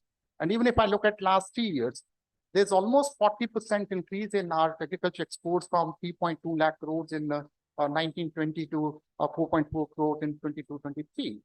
So that means our farmers have been able to take advantage of the market opportunities, not within the country, but outside the country also. So when we are talking about this market intelligence, that's what the Deputy Director General was talking about. It doesn't have your state boundaries. The market intelligence and information doesn't have your national boundaries. It goes beyond that. So we need to look at how do we look at that market intelligence information in the global context. Another is the technological disruptions, and one is on the IT side, and second is also on the production side. And if I look at last, let's say 2 decades or so, BT cotton is the one technology which completely revolutionized the whole cotton economy in our country. But look at the negative side of that, because we thought that once we have BT technology, BT cotton, then probably it would continue for a longer time. But you must have seen that after 10 years or 10, 12 years, there's again the same situation of steep decline in our productivity, steep decline in production. So that means that one of the, the lessons from that is the shelf life of our technologies is becoming shorter and shorter. So we can't expect the technology to remain in the market for 10 years, 15 years, or 20 years. Today, you come up with a new technology, new variety. I'm sure in the 5 years' time, those technologies or the varieties would become obsolete. So the implication for our research and development system is that we must have, new technologies and new varieties in the pipeline on continuous basis. You can't rely on, the same technologies. And there is the case with the, the sugarcane variety, the CO0238, which is known as a wonder variety of sugarcane because it completely changed the scenario of sugarcane or sugar economy and sugarcane cultivation in northwestern part of our country, particularly, the UP. Where our sugar recovery level was about 9%, 9.5%, and that has gone up to 11 and 11.5%. Productivity has gone up by 50%. But again, that variety came in the early part of last decade, around 13, 14. And today that variety has become more susceptible to all kinds of diseases and pests. So we had, red rot disease, we had top border problems. So the issue is that the shelf life of technology, as I said, whether it's a variety or it's any molecule in terms of pesticides or any other technology, is becoming shorter and shorter. So when you need to make that investment, that means that the demand for investment in agriculture research and development is going to be much higher. But unfortunately, allocation for agriculture research and development is declining if I look at it in the real sense. So we need to, step up, investment in agriculture research and development, both at the state level and at the national level. Another, mega trend which is influencing our agriculture sector is the competition for natural resources. You must have seen. Let's look at the basic resources of land and water. So land, you must have seen that. In the last, 30, 40 years, our net sown area has remained almost static at 140 or 141 million tons. In fact, it used to be about 142 million tons. So we have lost almost 2 to 3 million tons, but 2 million hectares. But during the last 30 years, you would find our net sown area has not increased even by, let's say, 1,000 hectares. So it's 141 million hectares. Second, and because there is a competition, because you need infrastructure, you need land for infrastructure development, you need for housing, you need land for other resources. So the competition is going to be intense, and probably agriculture would take a backseat. And one of the examples which I cite most commonly is that in late 80s or early 80s, when we used to travel from Delhi to Chandigarh, you would find that on both sides of National Highway, these were the lush green fields, paddy and wheat throughout the year. And you would find, only the main, maybe Sonipat, Panipat, and so only few cities. But today you start traveling from Delhi and you won't be able to see any paddy fields or wheat fields. So the point is that the demand for land is going to be intense. The competition is going to be intense, and we will not have more land. So the only way is to improve productivity. Similarly, in case of water, we have seen that the water is becoming the most scarce resource. One is in terms of quantity, and second is in terms of quality. So look at Punjab, Haryana, some of these coastal areas, even North Gujarat, where the depletion of water table is a serious problem. On the other hand, when you have the canal command areas where canal irrigation is there because the farmers don't pay for that. So there are a whole lot of problem of waterlogging and associated problems. So there's a huge inefficiency in usage of our resources, particularly the water, and the pricing of water is one area which is responsible, but looking at the political economy or the socio-political economy, I don't think we can do much about the pricing of water. But the only way is that we can use technology, we can promote, water use efficient, water efficient, technology, whether it's your micro irrigation or other methods of irrigation. Another, trend is where we are also responsible is one is the food losses and the food wastages. So food losses are primarily because of poor post-harvest infrastructure. So we need more investment in that. That's understandable, and we need to attract more private sector investment in that. But food wastage is a part of our behavior. Now this is an international conference, and you can have it just after lunchtime. You would find at least 25 to 30% of total food is wasted. Go to any social function, whether it's a marriage function or it's a birthday party or any conference. So we should not blame, the people. We are also responsible. And I'll request you to just have a look at, the surrounding where the lunch or, dinner is organized. So I think that has nothing to do with any government policy. That has to be more individualistic kind of approach. How do we change our behavior? And it's good that at least the young generation is becoming much more aware of these issues. And I hope that that's the kind of a hope for us, that our behavior would change and we would become more responsible towards not only food. I'm talking about look at the wastage of water we do actually. So you take any natural resource and we are wasting it, assuming that it's unlimited. We have no restriction on that, but that's not the case. So that's, as an individual, I think we should take responsibility and do something about it. But there are several challenges which agriculture, both in our country and globally, is facing. Some of these are temporary, but some of these are more, long-term, challenges. One of the major challenges we are talking about, the global population of something like 10 billion by 2050. And if we have this 10 billion people to feed by 2050, that means we need to produce 70% more food. Understanding that, given the fact that all the resources, be it your land, water, or other production resources, they are becoming, scarce and scarce. So there's a less availability of these resources, but we need to produce 70% more. So how do we do that? So the only answer is we need to become more efficient. We need to become more, productive. So our productivity levels have to go up. So we need to use less water for producing more. That's one. And second is, in our case, we have been talking about, usage of technology on the production side. And we assume that tractorization is the only mechanization in agriculture, but that's one part of the story, because agriculture mechanization starts from the plowing to the end, when you take your produce out for the market. So in our case, this small holding and the fragmented holding is the big, constraint, and land being a state subject and being the most contentious issue, none of the states is willing to have a relook at your land reforms. Today, we are talking about average farm size of 1 hectare, 1.08, 1 hectare. But look at the average farm size of your marginal farmers who have less than 1 hectare, and their share is about 2/3 of the total farming households.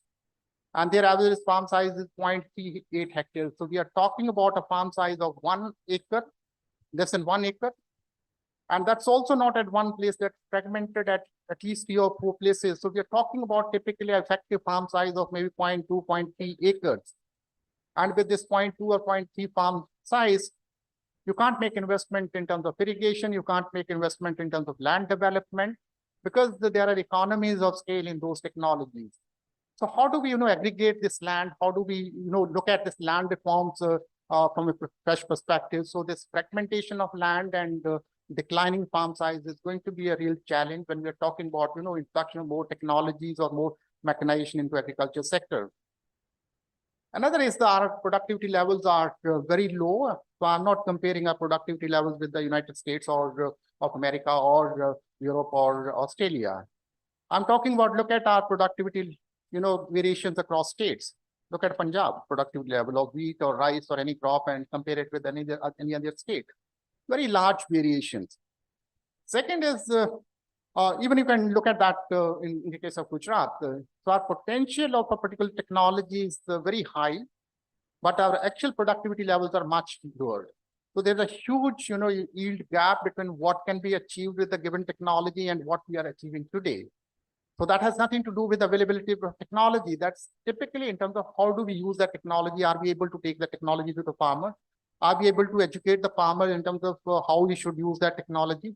So I think our focus should be more on better extension services, using technology where we are able to reduce these yield gaps.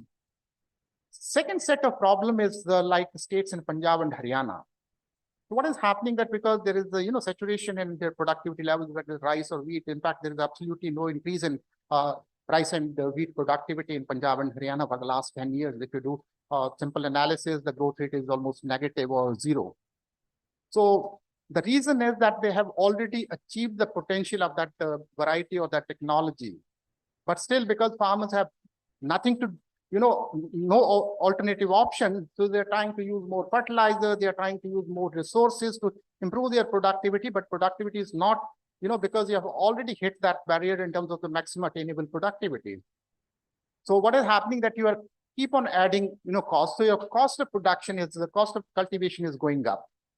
So in those states, we need technological interventions, we need new varieties, we need technologies which can break that barrier, and we take that potential productivity level from 6 tons to 7 tons or 8 tons. But in majority of the states, our problem is that my potential is already, let's say 4 tons or maybe 4.5 tons or 3.5 tons, but I am stuck at 2 tons per hectare. So how do I reduce that gap? So we need to look at these two, set of problems. One is where there is a saturation, there is a stagnation in productivity, and second is where there are large yield gaps. Another problem which is, becoming serious as of today is the nutrition and public health issues. As I said, that our food habits are changing, so we have, twin problems. On one hand, we still have large number of, women and children who are either undernutrition or they are malnutrition. So how do we improve their nutrition level? So that's one set of problems. So it's not that everybody is well fed up and they are nutritionally secure. So there are large number of particularly the women and children who have issue of undernutrition or malnutrition. But on the other spectrum, we have problems of lifestyle diseases, because we are moving towards more energy dense diets. We are consuming more processed and ultra processed products. So what is happening that lifestyle disease, whether it's your diabetes or obesity, or you talk about the blood pressure, irrespective of age, irrespective of rural and urban. Today you go to rural areas, you would find that people are suffering from these lifestyle diseases. It's not people like 40s and 50s, but I think look at even those who are in early 20s or even those who are teens, they are also having a problem of lifestyle diseases. Either they have obesity or they have problem of blood pressure or sometimes diabetes. So the real challenge for policymakers and I think participation of people is to address that issue. How do we address that undernutrition problem? How do we address that overnutrition problem? How do we educate our young generation to eat more healthy food? Because the consumption of, as I said, the processed and ultra processed products is increasing both in rural and urban areas, because we should not think that rural areas are do not have this kind of problem. They do have this kind of a problem. Another is climate change and climate variability. It doesn't require any empirical analysis. I think you can do modeling, you can do anything, but it's visible. Every year you can find that. This year you must have seen we had no rains in August. And that has completely changed the scenario. When we have a harvest, let's say that later part of wheat crop growth, you would find all of a sudden there is a heat stress. So it's a reality. As I said, we don't need any modeling in terms of to understand that process. We need modeling, or we need initiatives to, how to cope up with that stress, or how to cope up with that climate change and climate variability. And again, I'll go back to the wisdom of our farmers. Indian agriculture was the most, diversified and most climate resilient agriculture if you talk about 60s and 70s. So I think we must learn from the farmers. There is a need to, see the scientific validity of some of those old practices, and how do we, give the scientific evidence and the scientific strength to our traditional knowledge and wisdom. So again, we need to work very closely with the farmers to understand their, practices, and because that would be much easy in terms of transmitting your technology to the farmers, because they can relate it to their own, the behavior. So that's another area. So coming to, the most important and, the very topical issue, which is a part of today's your international conference, is, the market intelligence and market information. Most of our markets, agriculture markets, are typically, fragmented markets. In fact, there have been a lot of initiatives to, integrate our markets. The government took that initiative of creating national agriculture, this electronic national agriculture market. So basically, the basic concept is that we must have, one market, one nation, so that we are able to integrate our domestic markets internally, and then we are able to integrate our markets internationally, because we are a part of the global market. So if it's let's say cumin, it's not restricted to Gujarat, because Gujarat is the producer, but the consumption takes place throughout the country. It takes place, consumption is also there outside the country. So you're not looking at typically what's happening in the, let's say in Gujarat, but you're also looking at where are the consumption centers, where are the trading centers. And the most, significant part of this, market fragmentation and related issues is that our post-harvest infrastructure is not tuned to high-value agriculture, because the kind of infrastructure which we have created is primarily for non-perishables, for rice and wheat. So we have agriculture markets, we have particular kind of storage and warehousing or transportation system. But today, if you look at the cold storages or, the modern storage facilities for storing these perishable commodities is very limited. If you're talking about the markets are almost non-existent. So what do we need? We need, whether the government should do it or not, that's a different story. But my personal take is that government cannot do each and everything. Government's role is more in terms of facilitation. So this post-harvest management and infrastructure, market infrastructure development should primarily come from the private sector. But unfortunately, in our case, the private sector, in fact, it has started happening, but still, if I look at the broad, the composition of investment in agriculture, so 15 to 20% is typically from the government. And again, 85% is 80 to 85% is from the farmers. And the corporate sector investment, that's typically, which we call it as typically a private sector investment, is less than 2%. And you can't expect any sector to grow with less than 2% investment from private sector. So I think all the state governments, central government is very keen. Central government has, made several changes, launched several schemes to attract private investment in agriculture sector. But, still some of the state governments are very restrictive policy, which doesn't allow or which doesn't facilitate private sector investment into agriculture markets. But my take is that if you want to develop agriculture markets, keeping in view the fact that we are moving away from non-perishable to perishable, whether it's horticulture, livestock, or fisheries, we need more investment from private sector, and enabling policy environment both at the state and the central level is required. And in fact, we've been, talking to the state government, central government has been very, very, keen on getting more private sector investment. So what should we do about it when we are talking about the market intelligence and market information? So I think we need to do three things, which Dr. Agarwal also mentioned, that one of the things is that when any externally funded project is, is over, I think everything goes off. So there's no continuity. So rather than relying on these external resources, I think the best part of this external funding is that you could create your network, you create the basic infrastructure, and then I think the responsibility of the states and the central government to take it forward so that it becomes a continuous process, because market intelligence and market information is not one-time affair, it's a continuous 24/7. It's not that earlier it used to be that you get a bulletin of market prices maybe once in a week or once in 10 days, but that's not the situation.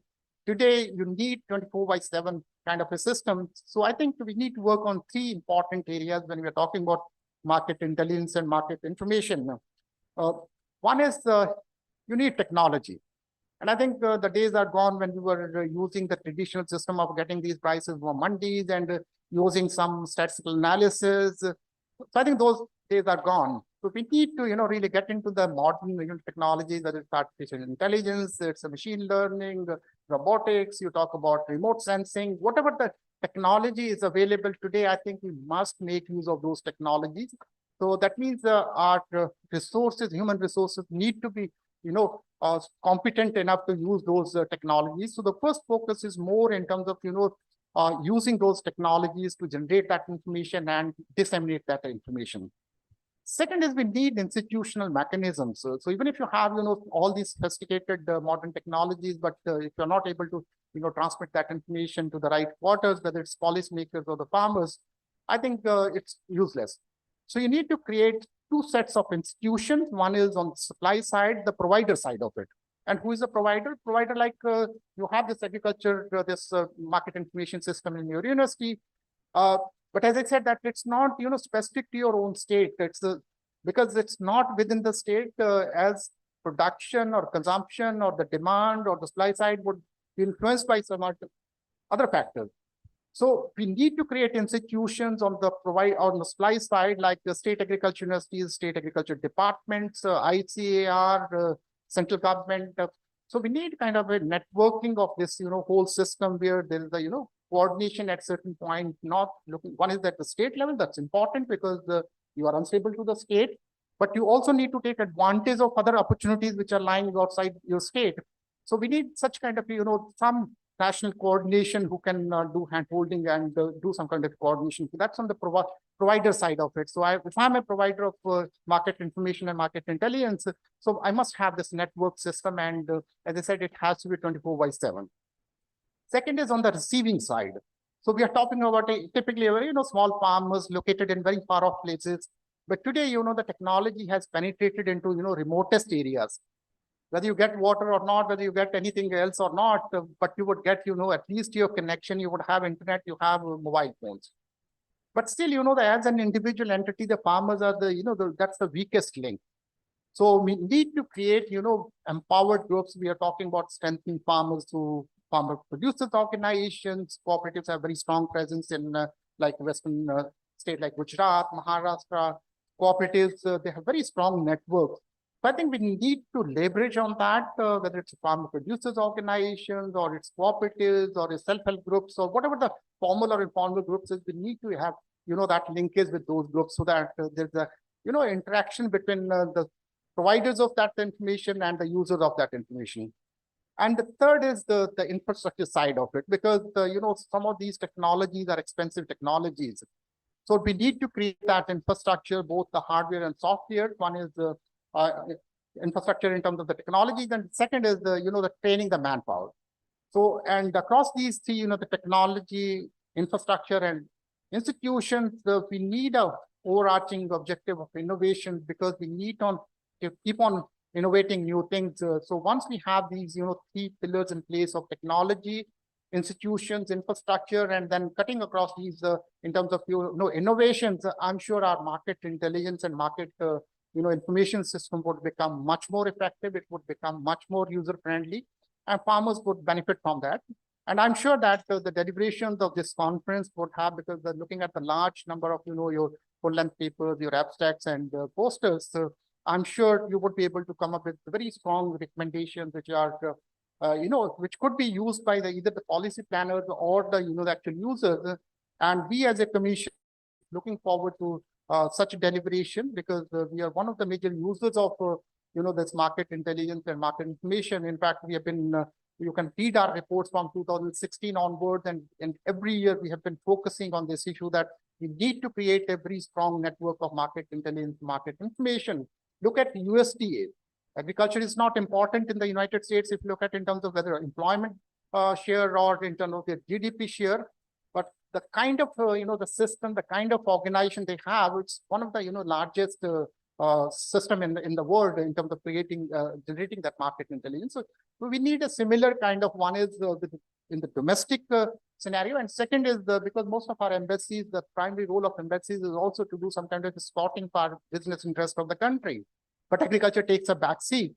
But with a lot more focus on agriculture, with the Honorable Prime Minister's focus on agriculture. So Now our embassies have also, started really looking at agriculture as one of the, a topic for looking at the business opportunities. So I'm sure that these deliberations would be very productive and would be useful to all the users, including people like me and the farmers, and wish all the participants and organizers a great success. Thank you so much for providing me this opportunity. Thank you.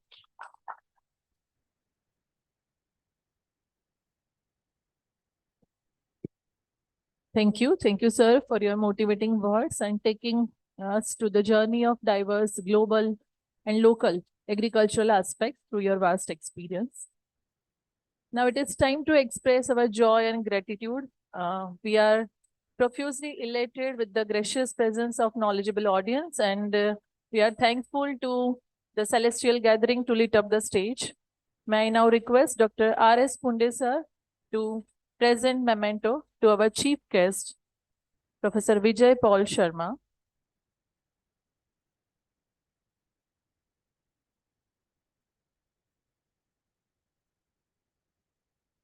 May I now request sir to present memento to our President and Honorable Vice Chancellor of Anand Agricultural University, Dr. K.B. Kathiria. Thank you, sir. May I now request Dr. D.K. Parmar to present memento to Ms. Namrata Anand.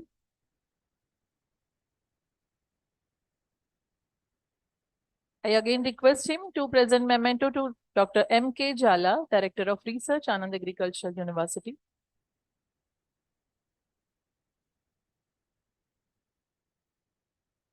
Thank you. Thank you, everyone. With the capacity to translate vision into reality, our Honorable Vice Chancellor, Dr. K.B. Kathiria, is leading Anand Agricultural University. With his meticulous planning and guidance, Anand Agricultural University is striving for the success in each spheres of teaching, research, and extension. May I now request our Honorable Vice Chancellor, Dr. K.B. Kathiria, for the presidential address. Please, sir.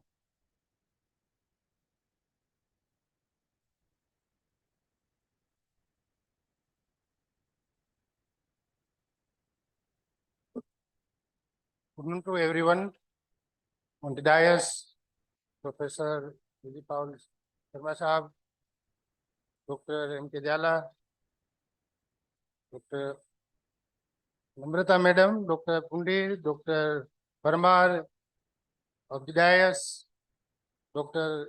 A.M. Sheikh Sahab, Dr. Kalamkar, all the invited guests, speaker guests, media persons, and all the participants, ladies and gentlemen. A lot of discussions have been made about market intelligence and about the project. So myself and Dr. Pundir, when we presented first time, this project was presented. At that time, we were not knowing anything. At that time, I was director officer. And what will be done in this project? And what kind of activities to be carried out, that we were not knowing at the time.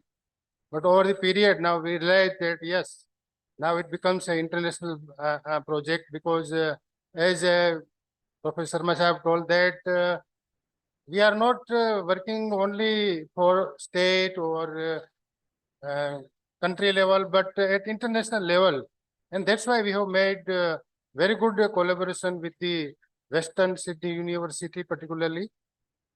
And our Dr. R.C. Agarwal, Dr. Anuradha Agarwal, we have heard both of them, and they have given very good information, because they are really, I can say, instrumental for implementation of this project.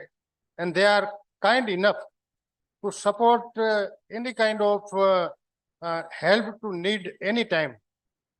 Dr. Atula from Western Sydney University is also cooperative and a very nice person for cooperating in this project, because he is working on the same domain. That's why he can help a lot, and he has helped. Now, up to now, what activities have been carried out under this project, that also narrated at length by Dr. Pundi, Dr. Jala. And now, only few points I would like to tell, because I can understand the time limit and other things, so that I don't want to repeat anything. But in this project, if we can think about the price particularly, at that time, as Professor Sarmajab told that, yes, this climate change era at this present and this few years. Now, there is a drought condition in one side, on the other side, there is a flood condition due to these regions. Sometimes there is a heavy attack of the insects and diseases. Sometimes temperature goes down and rise up, and lot of natural vagaries are there. So under such a situation, how a specific crop can be survive in the field, and how at the end we can harvest and it can be put in the market. That is the difficult, what we can say, task for the farmers particularly. Because one side we are talking about the quantity of the produce. At the same time, we are also talking about the quality. Because if at the time of harvesting particularly, if there is an unseasonal rain is there, what will happen about the produce? Definitely, the quality is definitely drastically reduced, and when any farmer will go to the market, at that time, the price will be half time of the original price. So that type of situation is also defining the price of any commodity. Another thing is most important that the variety, as Professor Sarma have told that, yes, how these varieties are playing a great role for getting the higher price. Yes, basically I am a plant breeder, so that I can understand each and everything, how to develop the variety and what are the demand of the farmers. Not only farmers, but for the consumers also, for the processors also, for the export purpose also. Each and every variety plays a great role. At that time, we must have to think that how these varietal dependent prices will be there in the market. That is also important. In some of the crops, we are realizing that, particularly in the rice, and basmati rice to local rice, and the price difference, a wide gap is there. In the same way, in some of the other commodities also we are seeing. In the wheat also, some of the these bold grain and shining grains are there, and very good price is there. But on the contrary, the grains are bold or soft at the time, the price is drastically reduced. This is about the, what we can say, these non-perishable items. But if we can think about the perishable items, at that time also the price is defined by the what we can say produce, or varietal dependent prices is there. So in case of vegetables and fruits, lot of variation is there again as far as variety is concerned. So each and every angle, how we can define the price, that is the most important part. And that's why government of Gujarat and government of India have launched a lot of these schemes, particularly these top schemes, tomato, onion and potato. We know very well that these cluster-based production schemes have been launched, so that in some of the areas, large area can be grown of a specific crop. And the processing units are also established in that area, so that immediately whatever produce will come, that can be processed in the same area, and it can be sold anywhere within the country, or even it can be export in any country. So that kind of thing is also going on. The another thing is that sometime the higher value crops, very good price we are getting. In cumin, as sir told that, yes, definitely cumin, coriander, spices crops, sometimes very high price is there. And next year, immediately the crop area will be increased. And then when the crop area will be increased, 30%, even 50% area will be increased. At that time, what will happen? The produce will be just 1.5 times more, just double sometimes. Then definitely price will be reduced. So that kind of situation, how we can control? That is also most important. Last year, we have seen that the tomato price in regular market, sometimes in glut season, particularly 3 rupees, 4 rupees per kg, and we have faced the what we can say tomato value of more than 100 rupees. So this is the scenario of the price in the market. So for that also, how we can define the crop area, the real situation in the field. For that also, so these we have made MOU with ISRO, particularly the SAC Center of ISRO at Ahmedabad. Recently, we have made the MOU, and now in future, if we can get the data, real data of the crop area in different parts of the state or different parts of the country, then definitely we can say that yes, now how much area is there of a specific crop.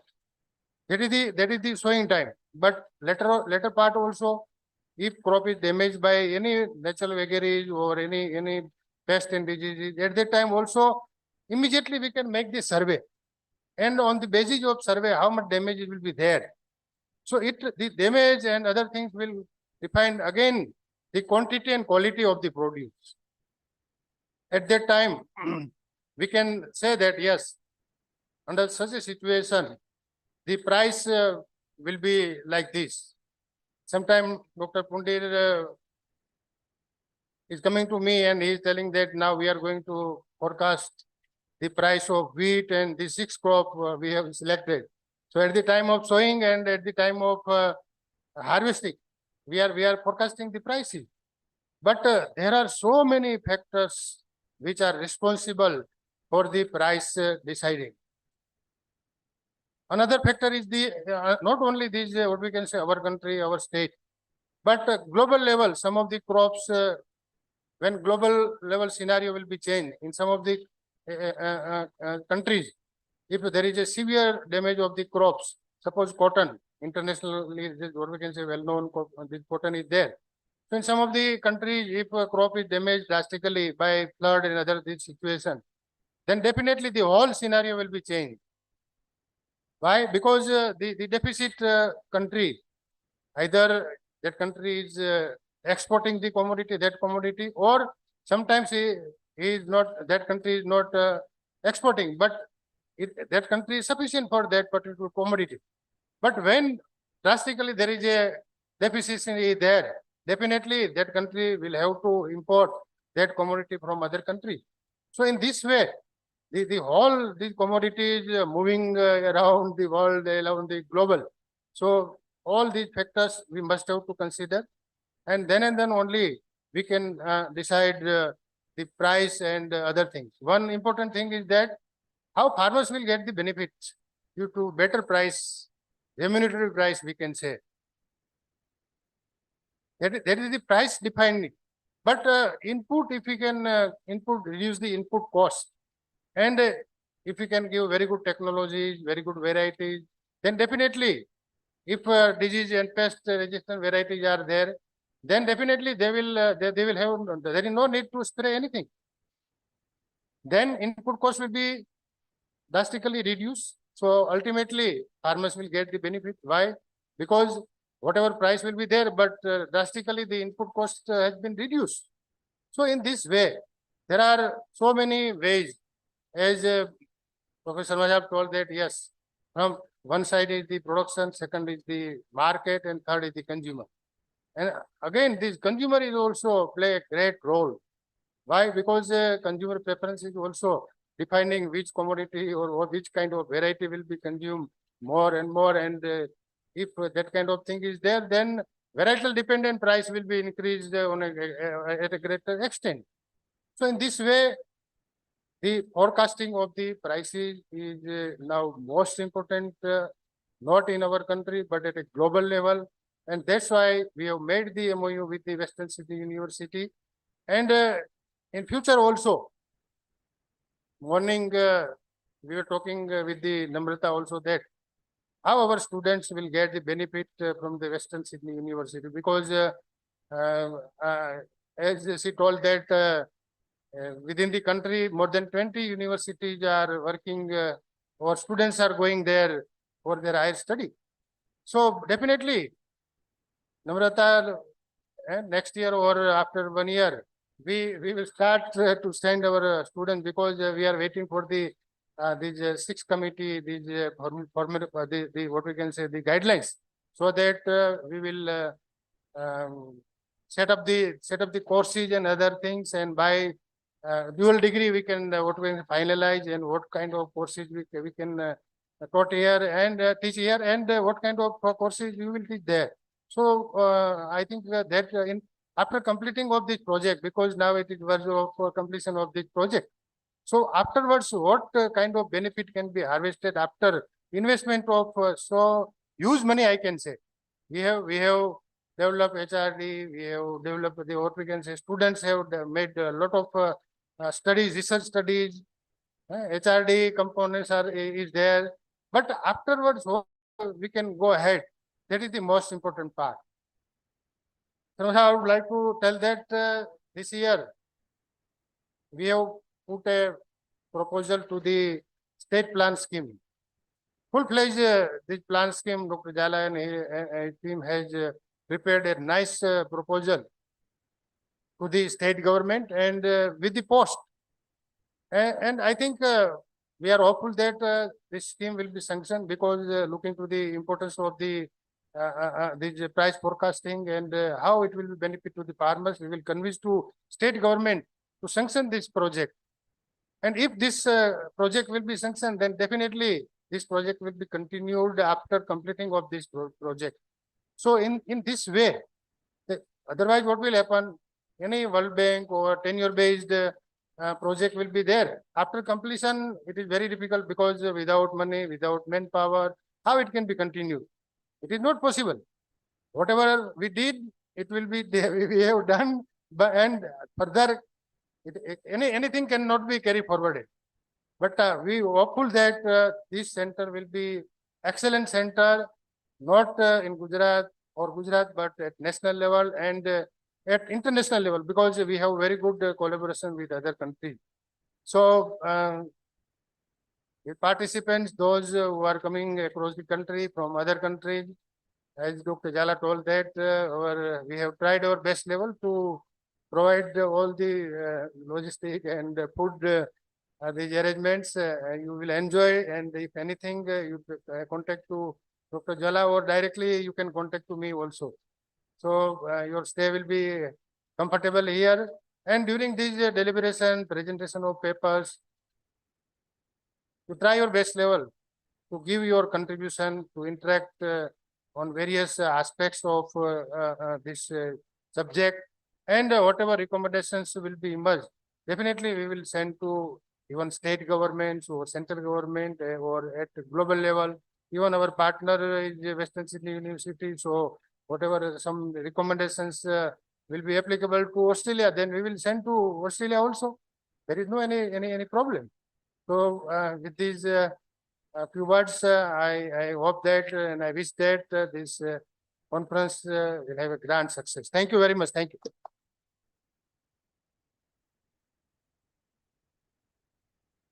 Thank you, sir, for your kind and inspiring words. Now may I request Dr. D.K. Parmar to convey the vote of thanks on the verge of this inaugural session.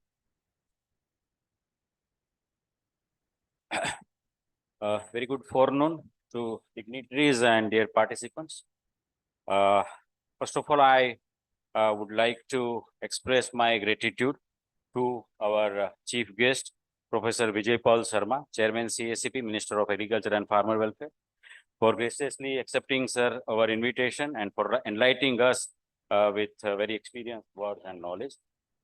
Next, I would like to thank Dr. K.B. Kathiria, Honorable Vice Chancellor and President of this function, for his continuous support to this center and for this conference also by his inspiring and very valuable insights.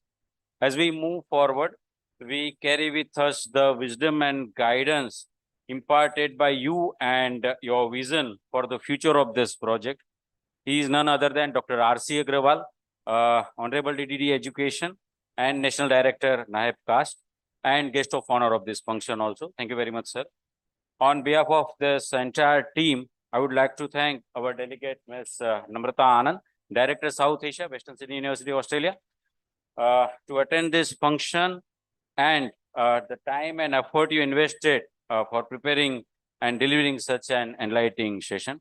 Also, I thank Dr. Athula Jiniji, Professor, School of Computer Data and Mathematical Sciences, Western Sydney University, as an advisor, and also for helping us to furnish our technical studies.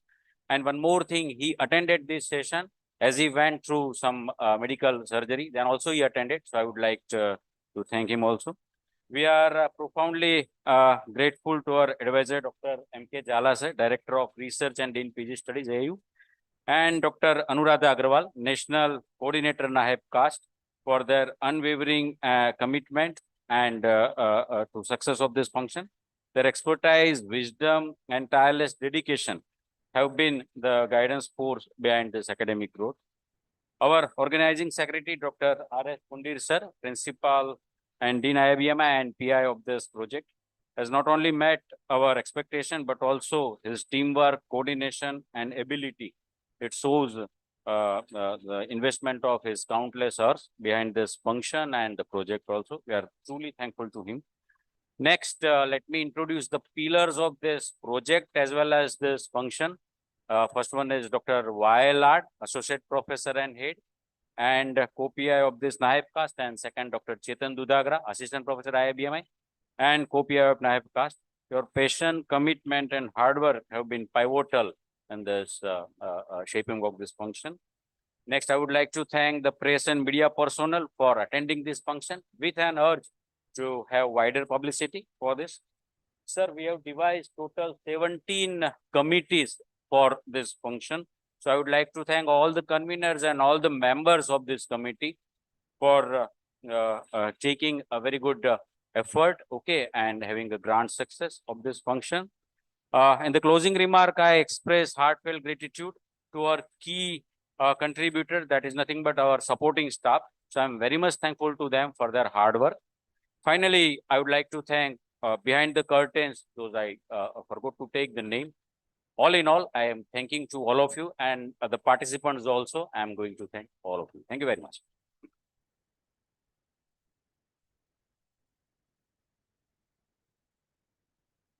Thank you. At the end of this session, we shall all rise for the national anthem.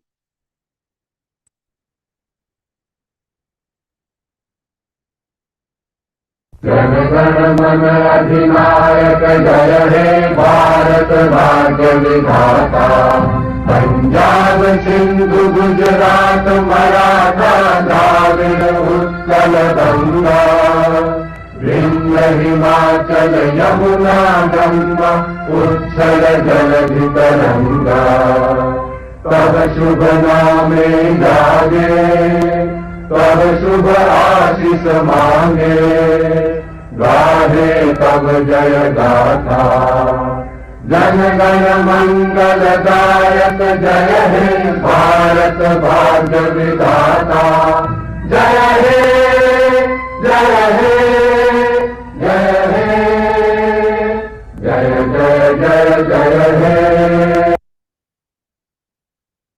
Thank you everyone, and I request everyone to join us for the lunch. Thank you all. I'm quitting now. Thank you, sir.